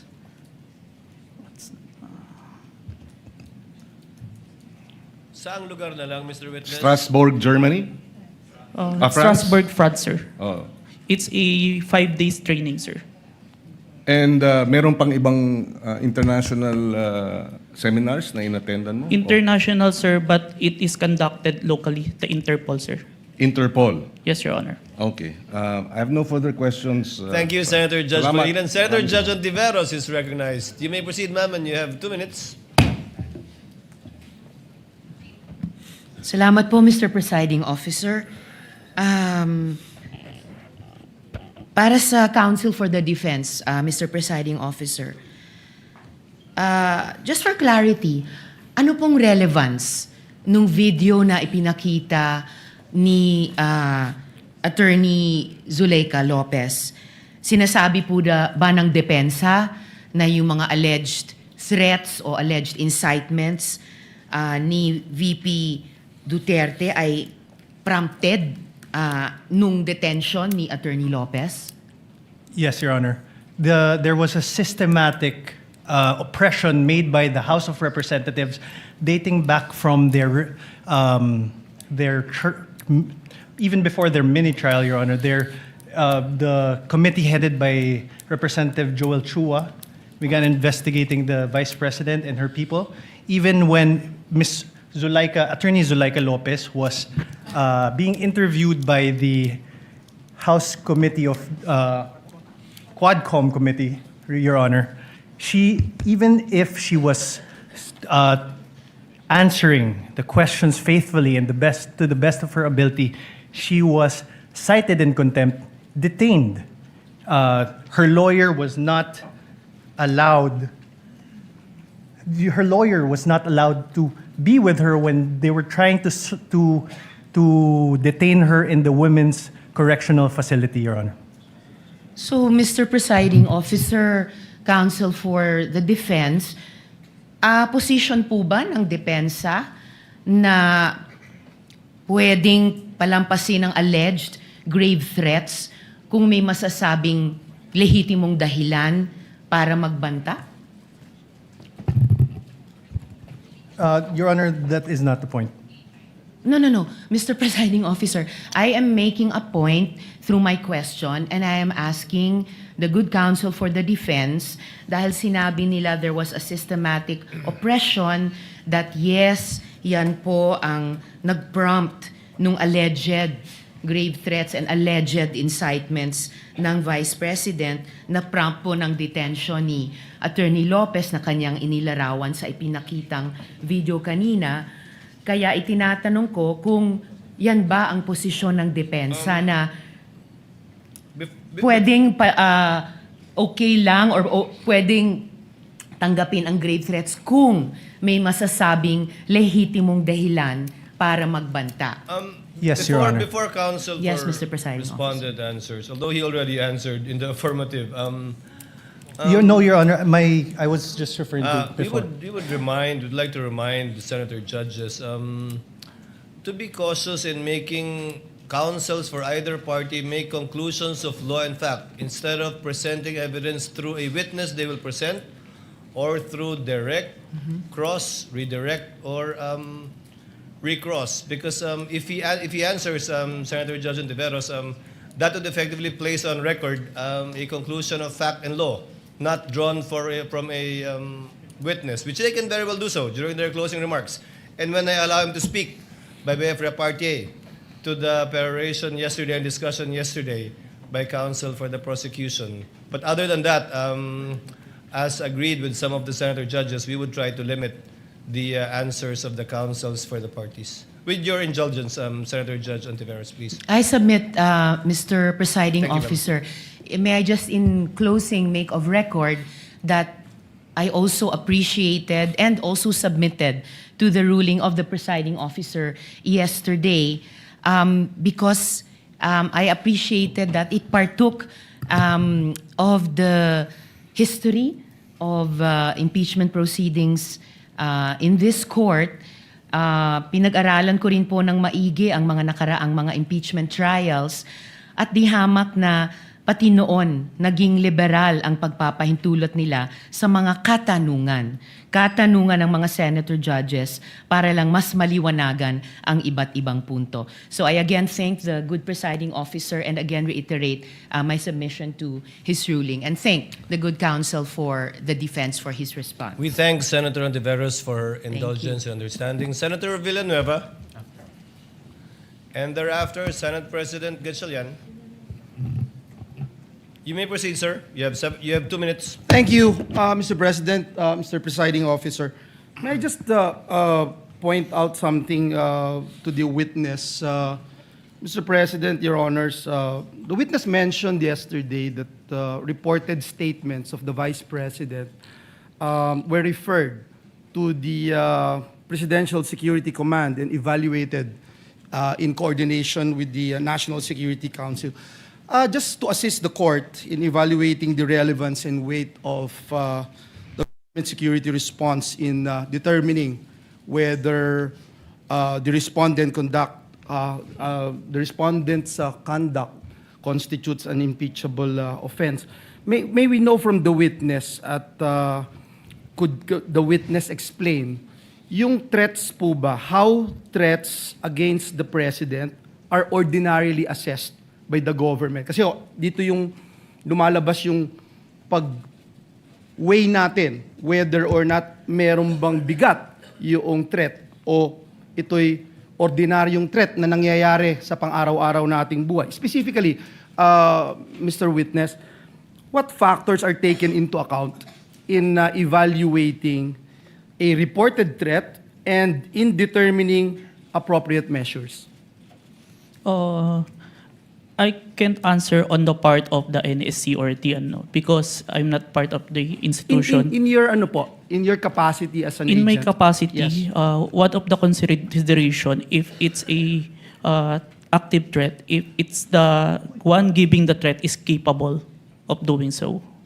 Meaning, If someone high-ranking officials, and if you say an high-ranking and have official, a capability or power over to implement those such threat, it is considered, sir. example, a mayor, perhaps? Would you say a high-ranking official? A congressman? Or yung basihan po ng kanyang threat. Kunyari, ang threat ko, dadalhin kita doon sa buwan. Wala naman akong space shuttle. So, wala din pong bearing yon. Is that the correct assumption? Not only, sir, but also how it was delivered, sir. Like what was mentioned in that I mentioned previously, it was mentioned that no joke, no joke. It's a serious. So that is the... One of the considerations, That's sir. the consideration. Thank you very much. And lastly, Mr. Witness, you made mention na submit mo sa DOJ noong January 30. Is it the same affidavit that you submitted to the HOR? The one that submitted to the HOR is the affidavit dated February, sir.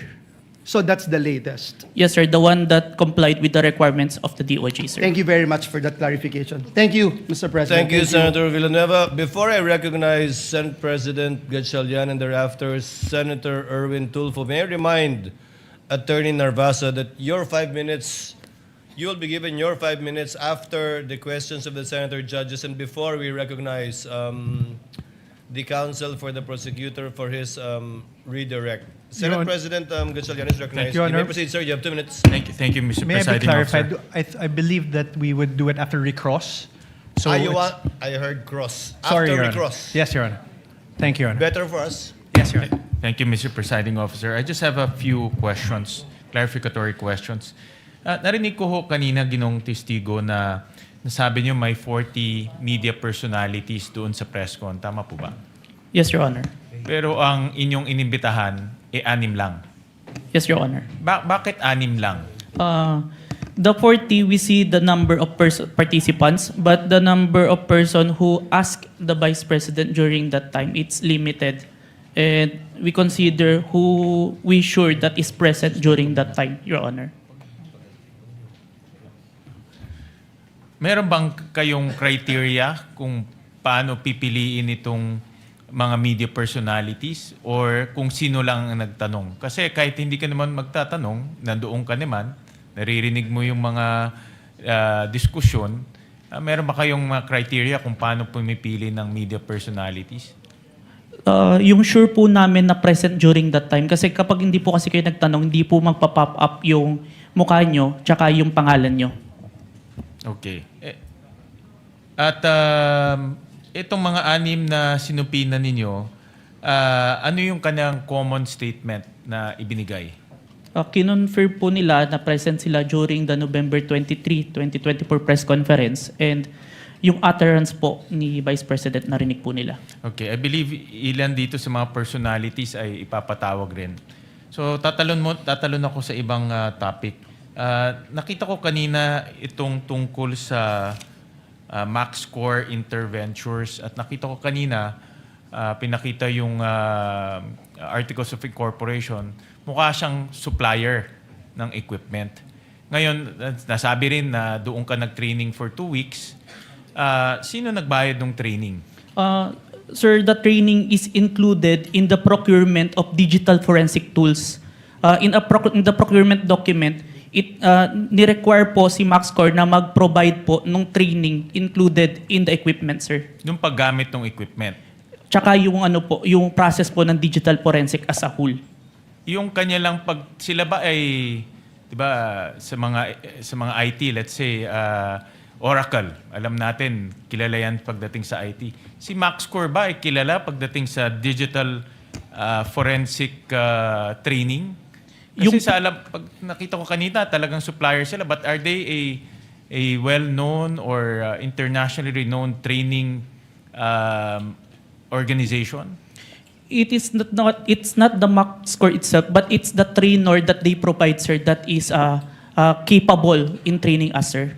Itong trainer na ito, certified siya in this type of technology? Yes, sir. The trainer has a lot of certifications in relation to digital forensics, sir. Can you name a few certification na meron itong trainer na ito? I can't remember, Let's sir. say Oracle or let's say Microsoft, 'di ba? May mga ganyan No, yan. sir. CompTIA, sir. CompTIA training. I believe he also have a certified ethical hacking certification and a lot more, sir. When it was presented to us, sir. All right. So itong mga trainers nito ay certified trainers na pwedeng mag-train sa iyo at magiging certified ka rin. Yes, sir. Initial na akong certificate, sir. Lastly, Mr. Presiding Officer, after training, nakakuha ka ba ng certification na katulad sa kanila? No, sir. But that certification that I was trained by them, sir. Pero ikaw mismo, are you certified to do forensic examinations for your purpose and responsibility? I have a certification, sir. I am a certified computer hacking forensic investigator, sir. Itong forensic analysis, meron kang for this purpose, itong pinag-uusapan natin. The computer, the authentication, sir, part or as a whole, sir? As a whole. I have a certification in computer hacking, sir, specific. But I have trainings in relation to the... Iba yung hacking eh. Yung pinag-uusapan natin, forensic examination ng video, forensic examination ng mga ganitong bagay. Meron kang certification doon? I have certificate, sir. All right. Thank you, Mr. Presiding Officer. Senator Judge Erwin Tulfo, thereafter Senator Judge Marcos. You may proceed, sir. You have 2 minutes. Maraming salamat, Mr. Chair, Mr. Presiding Officer. Ang katanungan ko po ay para sa ating testigo.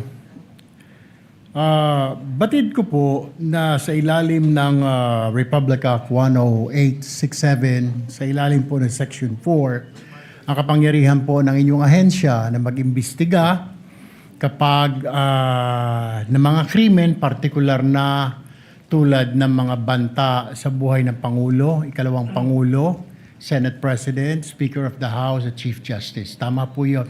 Yes, Your Honor.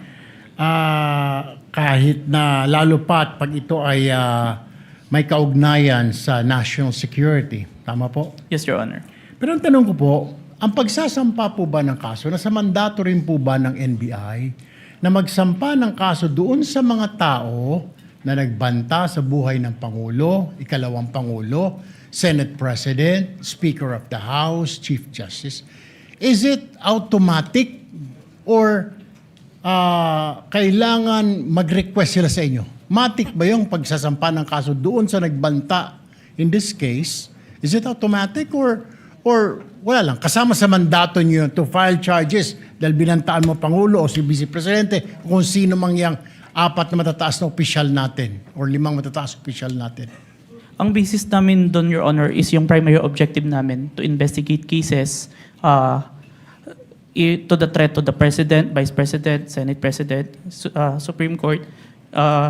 And if we found that the evidence is enough that there is a crime committed, we will file a case because that's the output of our investigation, sir. Kahit po ba na hindi yung biktima, in this case, yung Pangulo, biktima ng threat, kahit na hindi siya nagreklamo, automatic po yun? Kahit na hindi siya nagreklamo sa inyo? Yes, Your Honor. Okay. Hindi nyo na siya kailangan tanungin pa na, Sir, gusto nyo po bang kasuhan namin ito? Wala nang gano'n. You will never ask. Sabihin natin, hindi lang Pangulo, Vice Presidente, nangyari din sa Vice Presidente o sa Speaker of the House, sa Senate President o sa Chief Justice. Hindi nyo naman lang siya afford to ask him like, Sir, will you go to the process? Kasi magpa-file ka po ng mga affidavit. This is a long process, etc. Kahit na Pangulo ka po, may pipirmahan ka mga affidavit. Is it automatic, Mr. Witness? We submitted it, sir, even without a complaint in the for preliminary investigation, sir. No further questions, Mr. Presiding Thank you, Officer. Senator Judge Erwin Tulfo. Senator Judge Marcos is recognized. You may proceed, ma'am, and you have 2 minutes.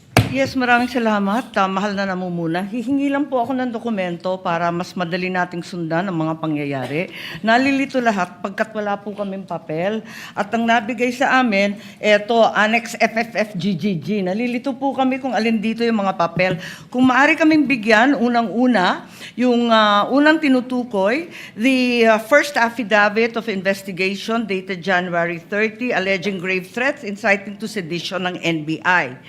Ikalawa, yung napasok na yata sa record, pero nais rin namin bilang Senator Judge na magkaroon ng kopya ng DOJ certification signed by Prosecutor Bandung February 5 na nagbigay ng 7 grounds na insufficient for preliminary investigation. Ikatlo, yung naibigay na. Ito klaro to, naibigay po ni Mavic at ng iba pang staff natin. Yung February 10, yung ikalawang amended na ibinigay na revised affidavit of authentication, February 11. Ngunit sabi ni testigo Kalilong na merong kasama ito na wala rito sa record natin at sana maibigay si Senator Judge, ito yung sulat kasama nung second revised affidavit of authentication. Ito naman yung sinasabing sulat ni Santiago K. Fadulyon ng DOJ na nagsasaad na hindi kailangan na may private complainant yung sina Presidente, ang First Lady at saka yung dating Speaker dahil base sa kaso ng Santos Concho versus DOJ na 2008, hindi daw kailangan yung private complainant. May we also have a copy of the same. Finally, may we urge that a copy also be given of February 14 certification of DOJ asserting that the revised affidavit of investigation was finally sufficient. Nais lang namin na makita yon at alamin yung investigation data, huling-huli, nung March 7, almost a month after the submission of the affidavit of authentication, kasi halos 1 buwan bago utusan na magkaroon ng investigation data form. Sana may kopya rin tayo noon. To respond to Senator Judge Marcos, what the court has copies of are the pre-marked documents that the parties pre-marked during pre-trial, but not documents that have not yet been pre-marked. Most of the documents you mentioned that was discussed by counsel for respondent has not yet been pre-marked. They only used it to confront via cross-examination the witness of the prosecution. But the ones we have, we will furnish you with a reminder, of course, Senator Judge Marcos, that these documents have not yet been formally offered by either party. And we still have to await formal offer before the court rules on the admissibility, if at all, of these documents. But we will endeavor to furnish the good Senator Judge with whatever the clerk has. Yes, Your Honor, if I may. if we could be provided with whatever the clerk has and adequately identified, not as GGGGG or FFFFF, at sana kung mabuo yung mga dokumentong sinasabi sa lalong madaling panahon. Maraming salamat. We will endeavor to comply as best we can, Senator Judge Marcos. Same Senator issue. Judge Alan Cayetano, Peram ng what is your pleasure, sir? Mr. President and Mr. Presiding Officer, before I ask to be allowed to ask a question, can I just follow up yung kay Senator Marcos, including the ruling yesterday? Just in the interest of all Senator judges being able to follow closely, especially kami sa first row kasi medyo nagkaka-stiff neck na kami. Mahirap tignan yung TV, so baka dun sa Maglalagay harap. na po kami ng TV Yes. sa harap ng And lamesa I ng don't counsel know, for parties. I think all of us own a iPad or a tablet. I don't know what the solution is, but if the secretariat or the clerk of court, the office of the clerk of court can work with our staff. Just to give you an example for today, no? if you look at the impeachment complaint on page 19, for example, it says that the affidavit we're looking for kanina, footnote number 72, is this one, in the impeachment complaint, no? It's found on Annex G. Okay, so this is Annex G. If you look at Annex G, it is a certification, not an affidavit. Okay, so where do you find the affidavit mentioned in the impeachment complaint? You actually find it in Volume 14, Annex FFFFFFFF-GGGGGGGGG. So before I can even say that... That's FFFFFF to GGGGGGG. Yes. So even before we finish saying that, Your Honor, Mr. Presiding Judge, medyo mahirap. To further complicate, the annexes when delivered to us was labeled annexes, and then when it was pre-marked, iba na yung marking. That is correct. Okay. So, to clarify, I'm not asking both the prosecution and defense to give us any documents in advance that will prejudice their presentation or the rebuttal. I do understand that it has to be offered, but to speed things up and to make sure we understand, in the same manner that they're asking the witness to examine it, maybe we can be given a copy to examine at the same time, whether digital or actual copy. I don't want to impose upon them to print 24 copies. But again, anyway, it's Wednesday. We have Thursday, Friday, Saturday, Sunday for our staff and the clerk of court to meet. So, I think we already have a solution for you, Senator Judge Cayetano, as well as for Senator Judge Marcos. We will be furnishing the parties either via soft copy to your respective iPads or laptops, or we will enter their official emails as well. Kayo na po mag-print ng hard copy ng list of evidences as marked, as pre-marked by the prosecution na ipe-present for Article 4. And we will do this by article. Okay. However, insofar as I said, the documents presented by the counsel for respondent, these have not yet been pre-marked.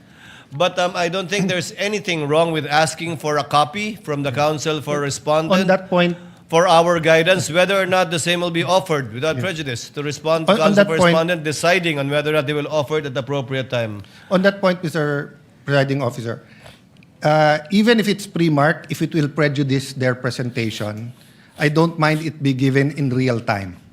And same, no? If it's being used on cross or recross on rebuttal and hindi to na pre-mark, as long as real time, para lang we can process it. If not, we have to review afterwards and it messes up our preparation for the hearing the next day. No? Is that possible for the parties once the roles are reversed? May I get a response from the counsel for respondent? Your Honor, first we'll clarify everything that was showed today was pre-marked by the respondent. That's not my understanding because the DOJ letter you pre-marked is different from the DOJ letter that we have pre-marked. But we'll verify. So everything was pre-marked? Yes, Your Honor. But you presented a document that was not pre-marked either by the prosecution or the defense. Walang marking eh. I presented all that. So if it was pre-marked, it's our lookout. Then kindly, then there's no problem furnishing the senator judges with a copy of the same. We have no problem with that, Your Honor. Senator Judge Alan Cayetano's concern has no basis if it was all pre-marked. Yes. Apparently, it was our oversight. Yes. Counsel for the prosecutors, would that be possible? Yes. To furnish it? I think what counsel for respondent did earlier helped us out a lot. Furnish, plastering it on the screens, whatever affidavit you were presenting. I think counsel for the prosecutor should do the same. Yes, Hindi naman Mr. bawal Presiding magkopyahan dito eh. Okay lang. Senator Judge Cayetano? Thank you. Yeah, and just to clarify, the 2 minutes is the question, not including the answer. No? So you have 2 minutes if you want to start with asking questions. Yes, if they ask to repeat the question, please don't count that. No, 2 minutes is long with short questions, but many of us want to get to the bottom of it, end up only asking 1 or 2 questions. So just a little bit liberality. We will be lenient, Yes. Thank you. Senator Judge Thank Alan you very much. Cayetano. You Appreciate may proceed, it. sir. You have 2 minutes. A question for the witness, and maybe to put all of us in check, I don't mind if any of the counsel says na medyo hindi maayos yung question. I mean, given what happened yesterday and today, and there are questions that could prejudice the case either way. As long as we call each other out respectfully, to the both counsels, you cannot correct a senator judge, but I don't mind if you think it prejudices. That's your duty to your client. Yes, sir. So this isn't the start of the 2 minutes yet. Sa magandang hapon, Mr. Witness. Good afternoon, Your Honor. Medyo mahaba na yung pag-upo mo dyan, but allow me a few questions. No? Yung circumstance lang, so paano nagsimula yung investigasyon na na-involve ka? Were you from the start o hindi? At written instructions ba to? O sinabi, oy, may investigasyon tayo? Just konting clarity, paano na-umpisa yung specific investigation? And was it based on the November 3 video? Tama ba? November 23, Your Honor. Okay. It all started, I received a phone call, sir, from my executive officer that there is a video wherein there is a statement given by the Vice President, which is classified as threat, and I was tasked and assigned to investigate the case, sir. Okay. So basically, ganun yung pagkasabi, na I'm tasking you to look at the video, investigate. Yes, Your Honor. Were you working alone or with a group? With a group, Your Honor. NBI group? Yes, Your Honor. And was this, is there an interagency also or just purely NBI? Don't have personal knowledge. Maybe our chief, sir, has the Okay. knowledge on that, sir. Yes. No, that's all I asked for naman, yung personal knowledge. Yes, Your Honor.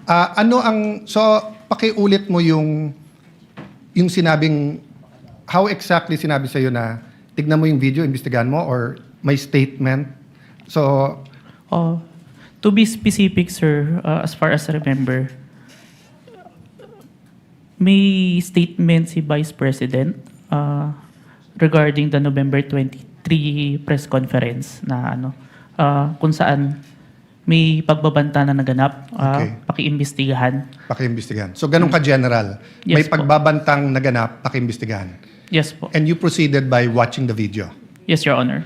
And when you watched the video, you got to the part na may pagbabanta. No, Your Honor. I first don't know which part of that. So you watched the whole video, of course. First, the clippings, Your Honor. Okay. Then, I look for the whole video, Your Honor. Then you watched the whole video. Yes, Your Honor. And thank you for your honesty. So after the clipping, tapos the whole video, what did you do next? You reported or you made your recommendations? I don't understand the process lang kasi. Upon identifying the whole video, I informed my executive officer that I identified the video, Your Honor. And then yung sinabi mo yesterday, then you started looking for patterns. That's why you looked at yung dating mga video ni Vice President. Yes, Your Honor. So you started investigating the threat against the President, the First Lady, and the former Speaker of the House. Yes, Your Honor. Did you investigate the threat against the Vice President? We tried, Your Honor. How did you try? It is included in our letter to the Vice President, Your Honor. That's why we were inviting her to proceed to our office, investigate the threats to her life, Your Honor. How about the vlogger who asked her about Oplan or whatever they call that Romanov? Did you invite them? Yes, Your Honor. And did they testify? The Princess Maui did not appear, Your Honor. Did not appear. Did you also look for previous videos that are threatening to the Vice President? We look on the Romanov part, Your Honor. Okay. But we identify a different person who first mentioned the Romanov, Your Honor. Did you coordinate with the PSG? I have no personal knowledge, Your Honor. You yourself? Yes, Your Honor. Maybe our chief, Your Honor. Yeah. But you are aware that the primary responsibility of protecting both the President and the Vice President is the PSG? Yes, Your Honor. So isn't it fair to say that any investigation against a threat to the first family, the President or the Vice President, you would normally ask the PSG if they received any threat? I have no personal knowledge, Your Honor. No, I'm asking, hindi ba normal sa investigation kung sino yung primary agency na taga-protekta na lumalaban dun sa threat, ay tatanungin natin. Yes, Your Honor. So bakit hindi tinanong ng NBI ang PSG? Or in your case, why didn't you ask the PSG? Maybe it can be answered by a chief, Your Honor. No, I'm not. I will ask your chief also. I'm asking you, when they said, look at this, you looked at other videos, you tried to get Princess Maui, you tried to get the Vice President, but you didn't contact the PSG for the First Lady, for the President, and for all you know, the PSG will tell you right there and there, the threat is real, or the PSG will say, politika lang yan. Diba? Both the Vice President and the President are protected by the PSG. So why wasn't so nakalimutan lang or wala sa procedure nyo or Your Honor, there is already a statement from the National Security Council, Your Honor, that it is an active threat, Your Honor. That's why we start investigation. Yes, and the primary group that will know if it's an active threat is the PSG. So if this was the United States, it will be the Secret Service.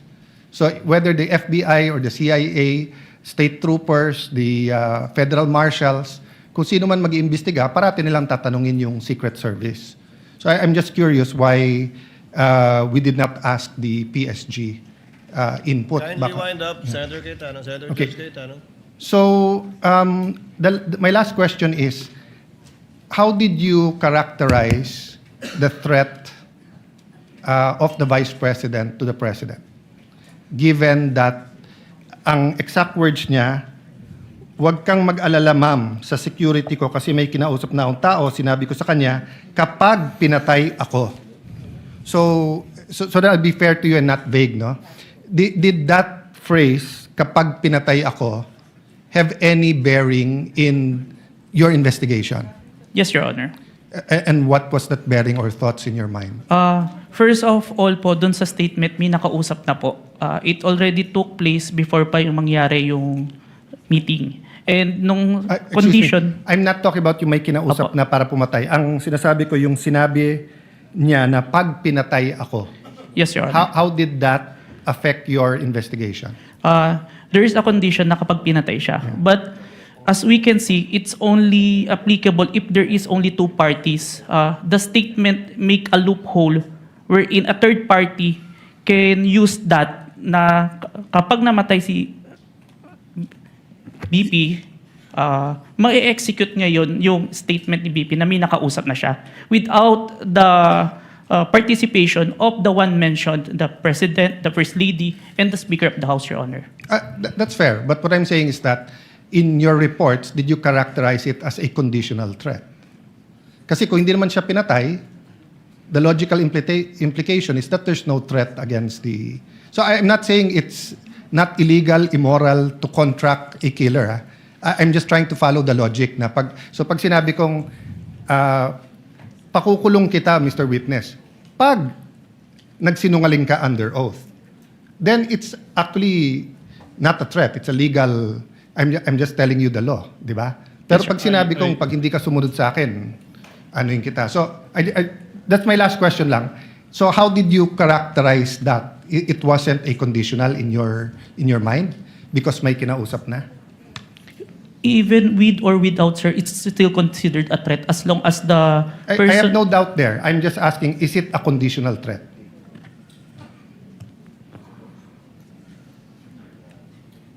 Based on our affidavit, sir, I believe it's conditional, which... Based in your affidavit? But your initial assessment, yung personal mo as an investigator, this is an investigation of the whole NBI, but yung personal mo? The threat is absolute, sir. Okay. Thank you, Mr. President. Thank you. Thank you, Senator Judge Cayetano. We now proceed. Senator Judge Padilla is recognized. Maraming salamat po. Thereafter, Senator Judge Zubiri. Maraming salamat Senator Judge po. Padilla, you have 2 minutes. Opo. Nais ko lamang po magtanong sa ating saksi.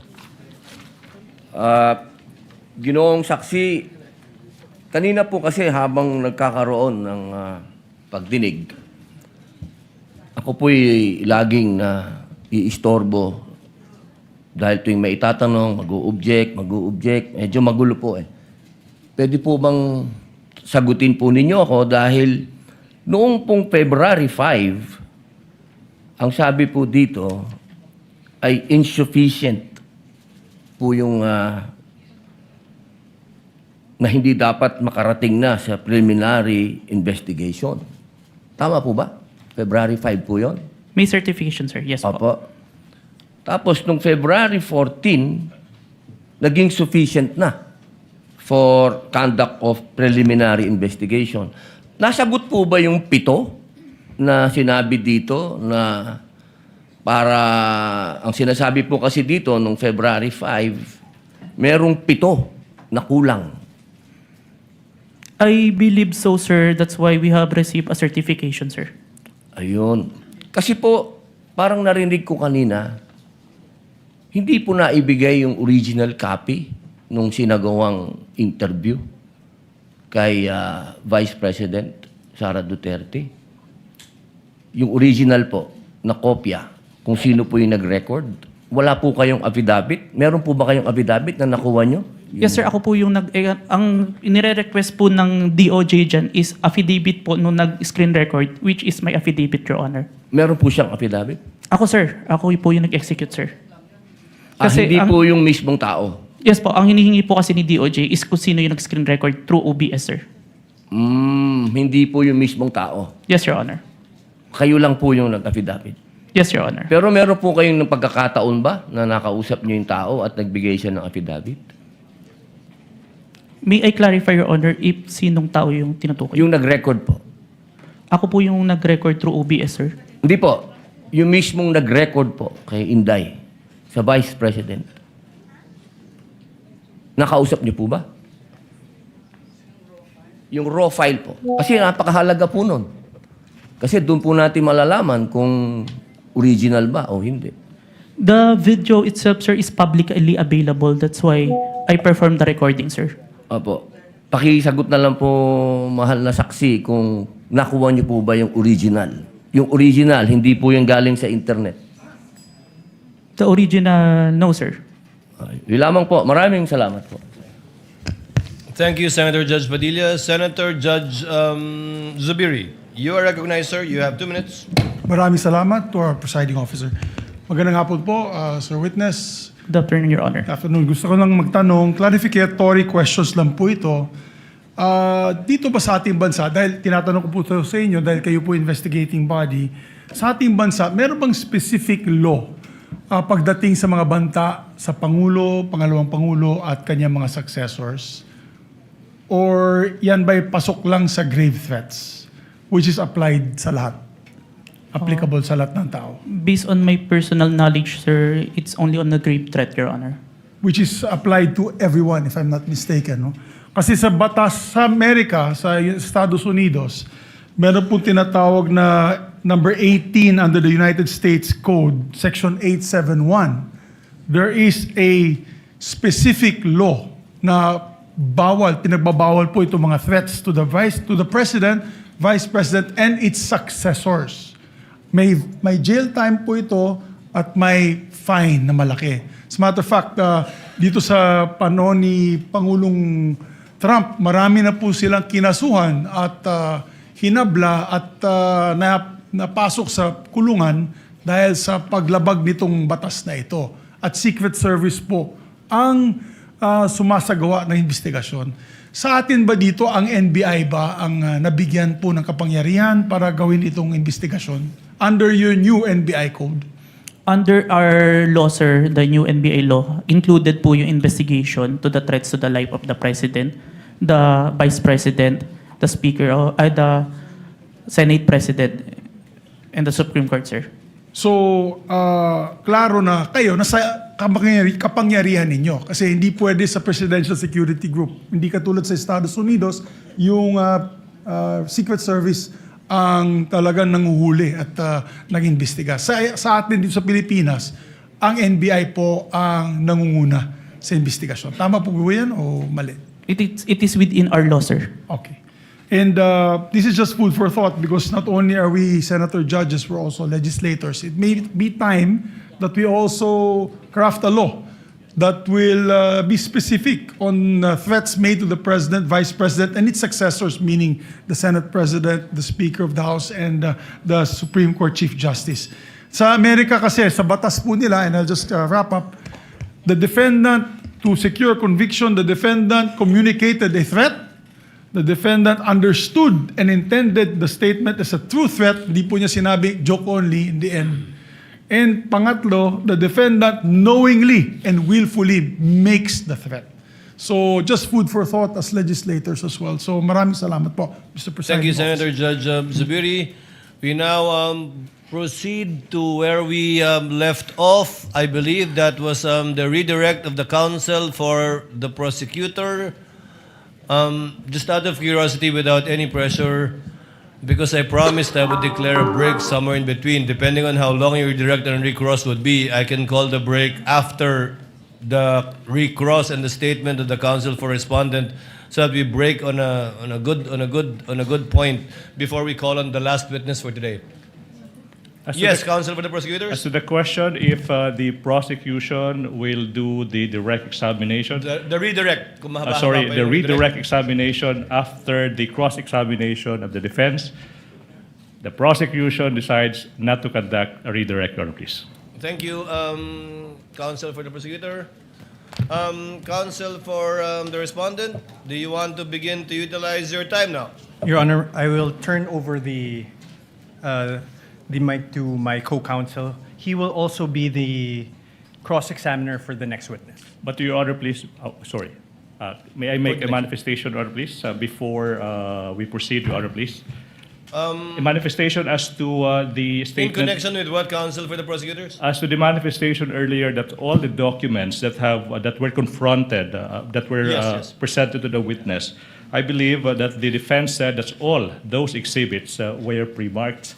But based on our records, Your Honor, please, and then I hope the defense will clarify this for the record, we perused the documents and we don't see that the articles of partnership and the screenshots of the websites that were presented earlier, based on our tally, based on our records, these were not pre-marked, contrary to what the defense manifested. So we would like to seek clarification from the defense. That is correct, Your Honor. Those three documents were not Noted pre-marked. and entered into the records. Thank you so much. Given that there is no redirect and recross, counsel, can you state for the record your name? Good afternoon, Your Honors. I am Mark Sivin Luan for the Vice President. Sir, you're aware of the situation.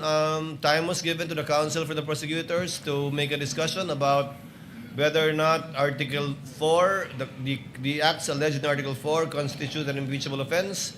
You have the same time of 4 minutes and 26 minutes, which will round. Before I allow you to continue, kawawa naman si Mr. Calilong. Mr. Witness, Mr. Calilong, Senator Judge Lacson, before we excuse.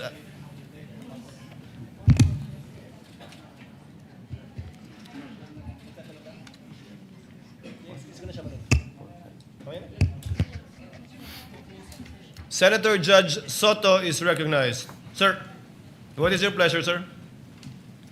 Mr. President, Mr. Presiding Officer, are we going to dispense with the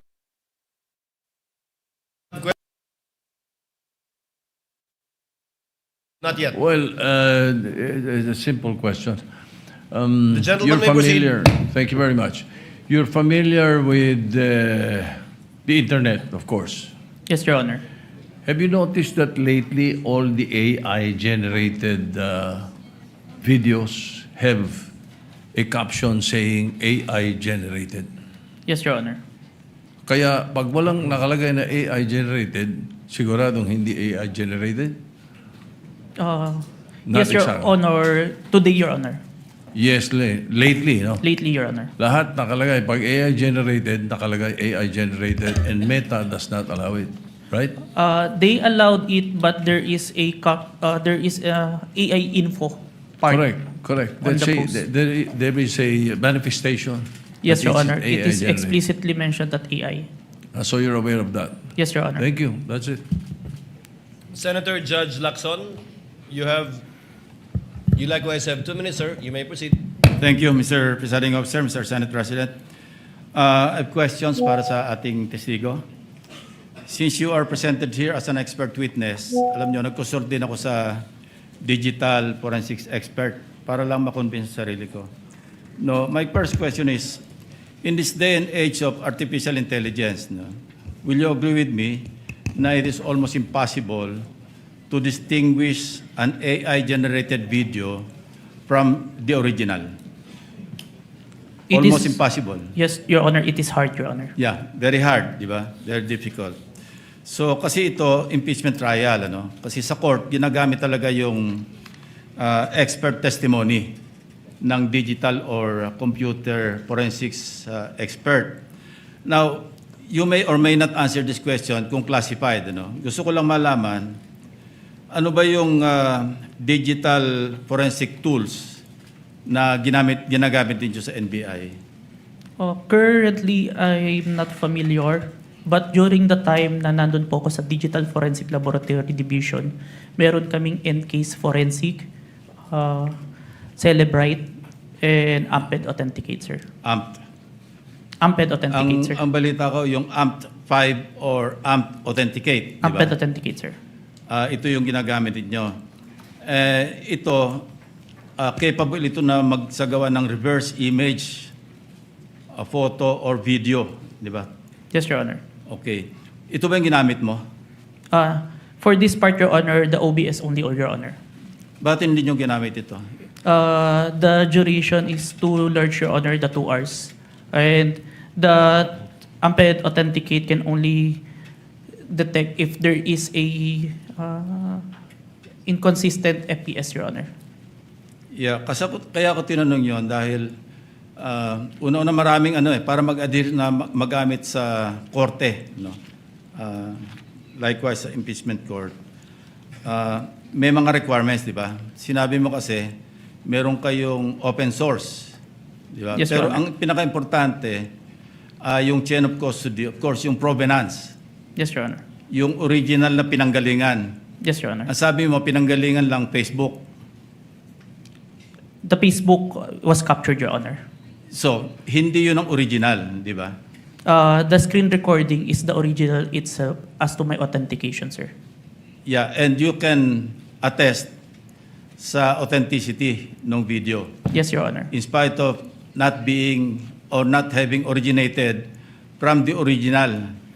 Yes, Your Honor. I compared the recorded with the original and ensured that the contents are identical, Your Honor. Kasi nabanggit mo rin, ginamit mo yung manual comparison simultaneously ng dalawang videos. Yes, Your Honor. Pero again, I will insist na talagang hindi reliable yung manual. Ito yung sinabi sa akin ng digital forensics expert na nakausap ko. No?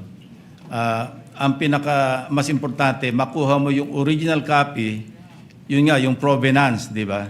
Para talagang, tapos masundan mo yung, sa analysis, gagamitan mo ng tools para malaman mo na talagang authentic yung video.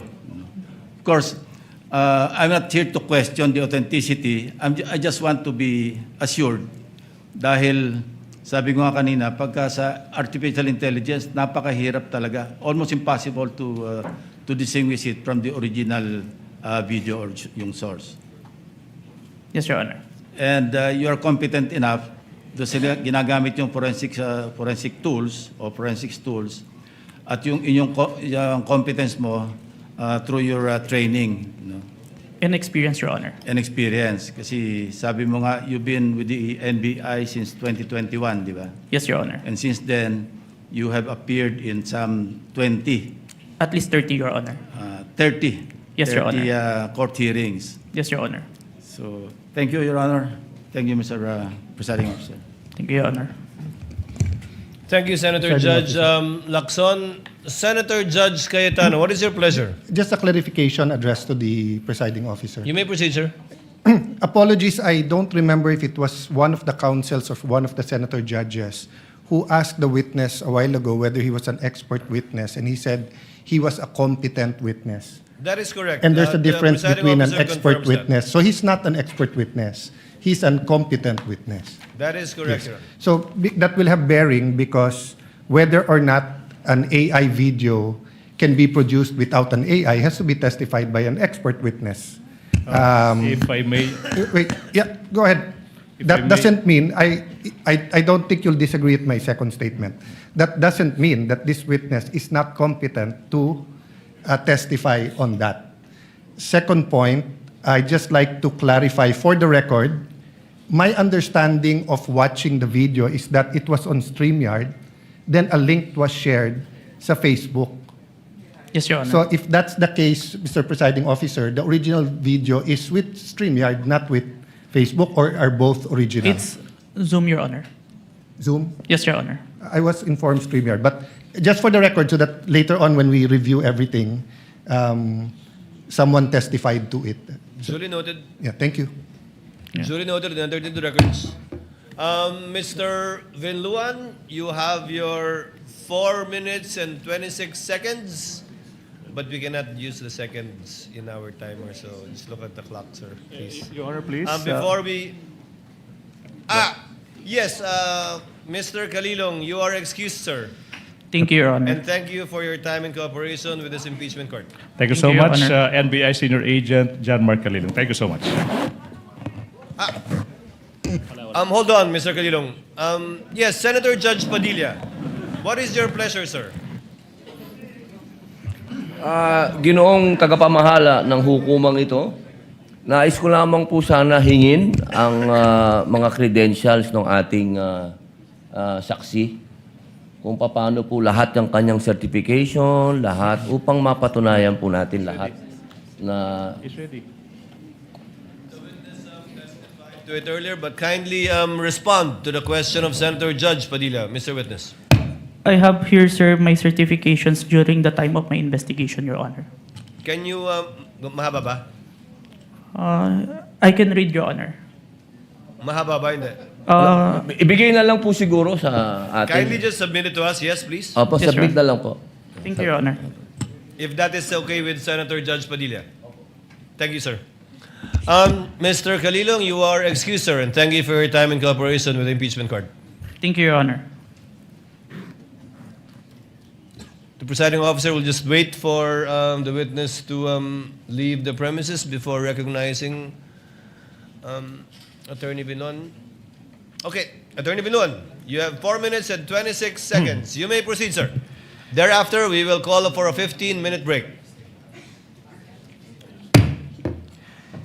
In the discourse yesterday, talking about VP Sara's statements during the November 23, 2024 press con, Senator Judge Risa Ontiveros stated, and I quote, "None of these statements are proof that the Vice President actually contracted an assassin or hired one. She is absolutely right." She then asked the question, why are these acts impeachable?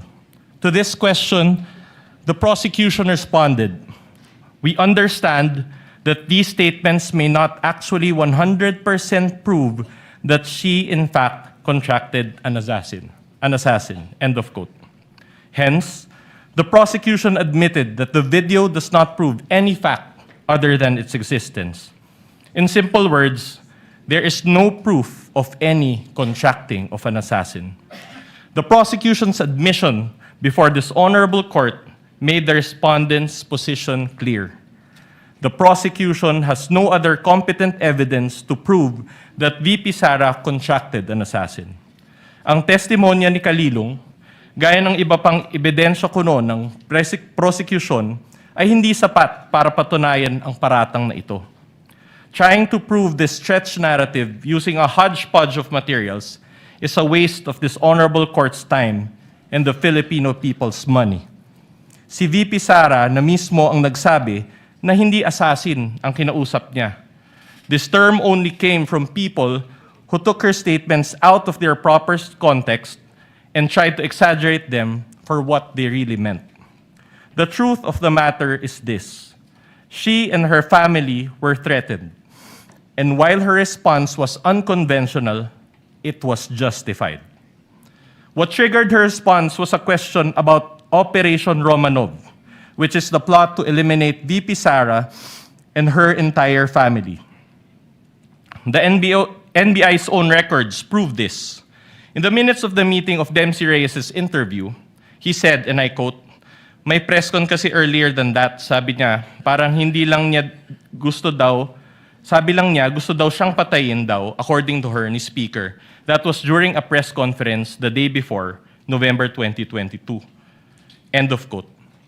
During the virtual press con, Princess Maui mentioned Operation Romanov again and even warned her about her safety.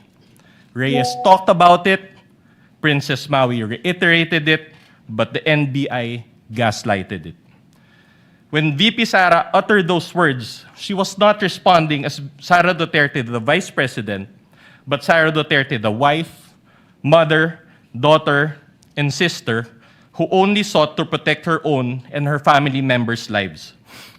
Operation Romanov is in place, and the threat against their lives is real. VP Sara became the target of unauthorized intelligence and surveillance operations by government operatives that exposed her family to high-level risks and security threats, thereby causing intense trauma and uncontrollable fear. Her homes in Davao and Manila were profiled, and this is proven by classified casing reports. Her trusted security personnel were removed. Her schedule of official functions, like the one in Naga, was leaked by intelligence agents, and her security was heavily compromised. In sum, the prosecution was right in using the term culmination. But the prosecution's interpretation is wrong. Rather, when VP Sara left the administration, she suffered various forms of threats and harassment for many months from the powers that be, and the culmination was her statement on that fateful early morning in November 2024. She didn't commit an impeachable offense. She drew the line in the sand and said, "Enough is enough." That is the meaning, and that is the context. Finally, as to the alleged grave threats and inciting to sedition, these are defined by the revised penal code and are punishable by prisión correccional. Thus, these fall under the jurisdiction of the MTC or first-level courts. These charges are not other high crimes as contemplated by the Constitution as grounds for impeachment and are therefore not impeachable.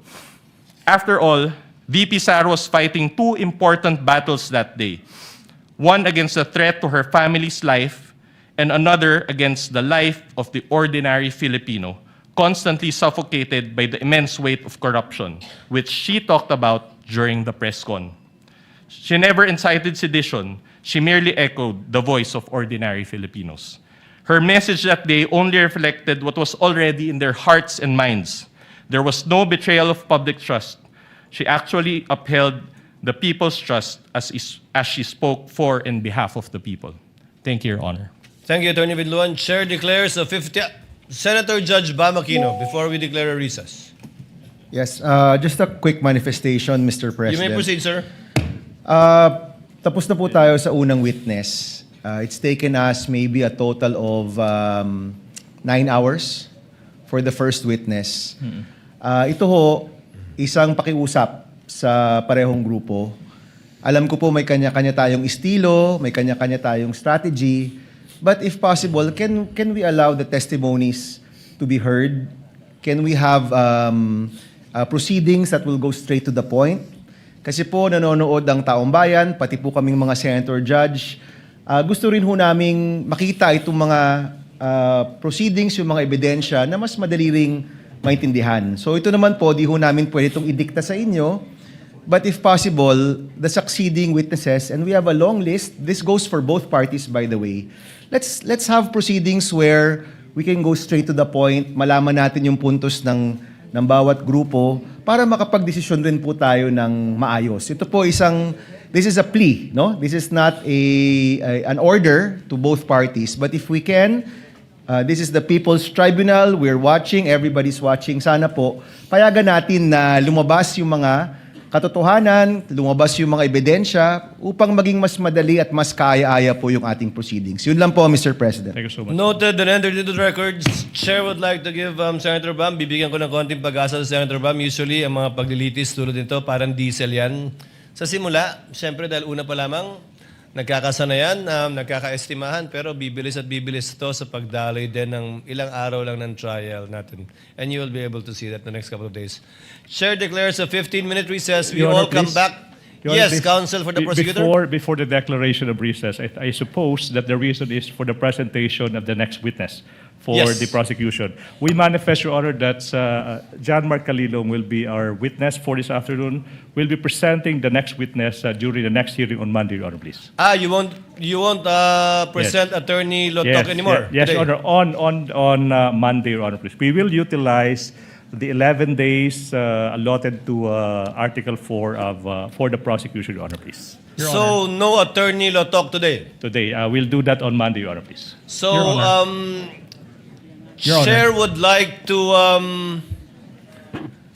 I guess there's no need to declare a recess. Yes, Your Senator Honor, Judge please. Lacson, Your thank you for Honor. that manifestation. Yes, counsel for the respondent. Your What Honor, do you want maybe to say? just clarified if Attorney Lotok is the witness on Monday because they had already Yes. disclosed the witness. I was about to ask that question. Yes, Your Honor. Attorney Jeremy Your Lotok will be presented On by the Monday? prosecution on Monday, Your Honor, please. Likewise, can you name us, you manifested that you will also be presenting next week or requesting a subpoena to,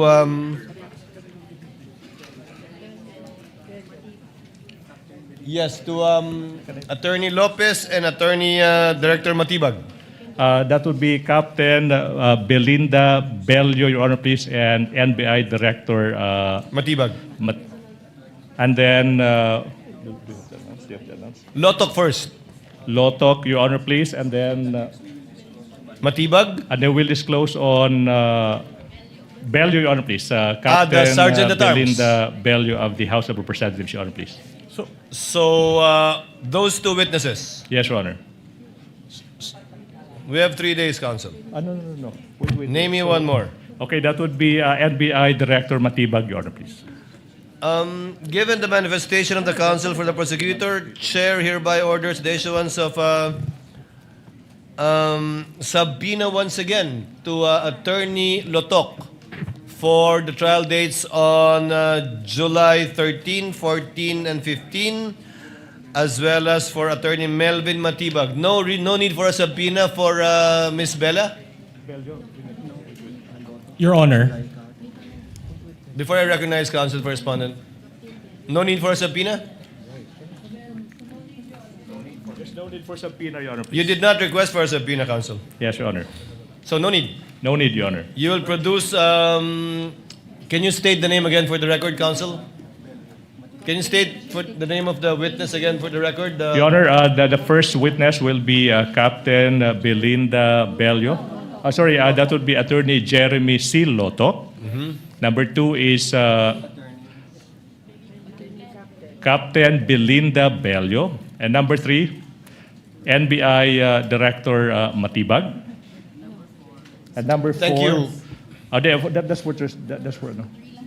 Thank For you, next counsel. week, those are the witnesses, Your Honor, please. Thank you. Counsel for respondent, Your what Honor, is your pleasure? Your Honor, considering the change in schedule, may we just confirm if that is the exact order of presentation next week? I believe so. The chair would like to be the one to confirm that. To reiterate, Your Honor, may I be recognized? I apologize. yes, the member of the panel of prosecutors, Representative Defensor, what is your pleasure, sir? Your Honor, may I just correct, since the private counsel is under the direct supervision and control of the Yes, of counsel and course. prosecutor. For Monday, Your Honors, we will be presenting Attorney Jeremy Lotok. For Wednesday, we will be presenting Tuesday, we'll be presenting Attorney Zulaika Lopez. And for Wednesday, our third witness, we will be presenting Captain Belinda Bello. Captain Belinda. So, Director Matibag is not yet going to be presented next week? Not yet, Your Honor. We will manifest on Monday if we can consider him for the Wednesday's session, depending on how the trial goes or how long the testimonies will take for both parties. Noted. What is the pleasure of counsel? Chair would like now to discuss and dispense with some administrative matters. The BIR box, which the chair ordered to be returned on July 6, has actually been returned to the BIR, sealed, untouched, and duly received accordingly. And the counsel for the prosecutors have filed a motion for the issuance of subpoena duces tecum ad testificandum to the BIR concerning this box. Has a copy been furnished to the counsel for the respondents? None yet, Your Honor. None yet? I thought, yes. Your Honor, we confirm that we emailed a copy to the respondents. Last Kindly Monday, Your check Honor. so that we can dispense with the need of reading the subpoena.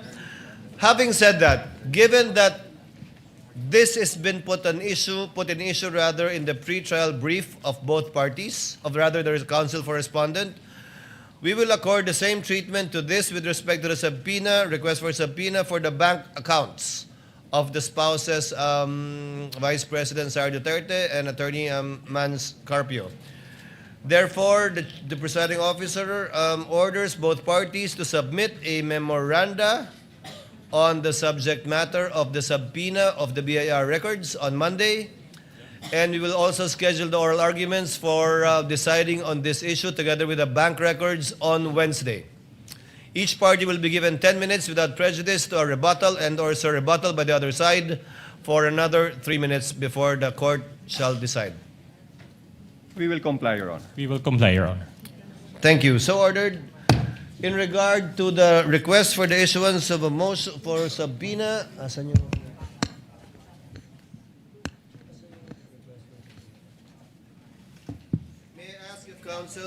May I ask if counsel for the respondents were likewise furnished with a copy of the most request for subpoena, although this is ex parte because this is only with respect to witnesses.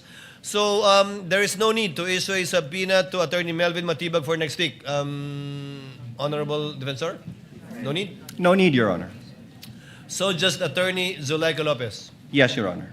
Chair orders that subpoena be issued to Attorney Zulaika Lopez to appear on July 13, 14, as indicated by the counsel for the prosecutors, given that on the 15th, we might be arguing on the bank deposits and the BIR documents. We submit, Your Honor. So ordered.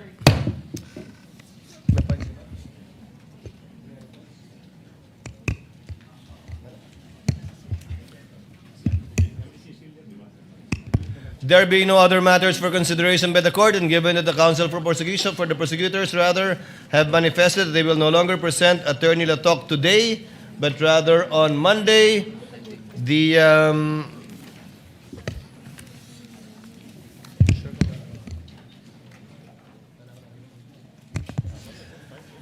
trial is hereby adjourned until 2 p.m. of Monday, July 13, 2026.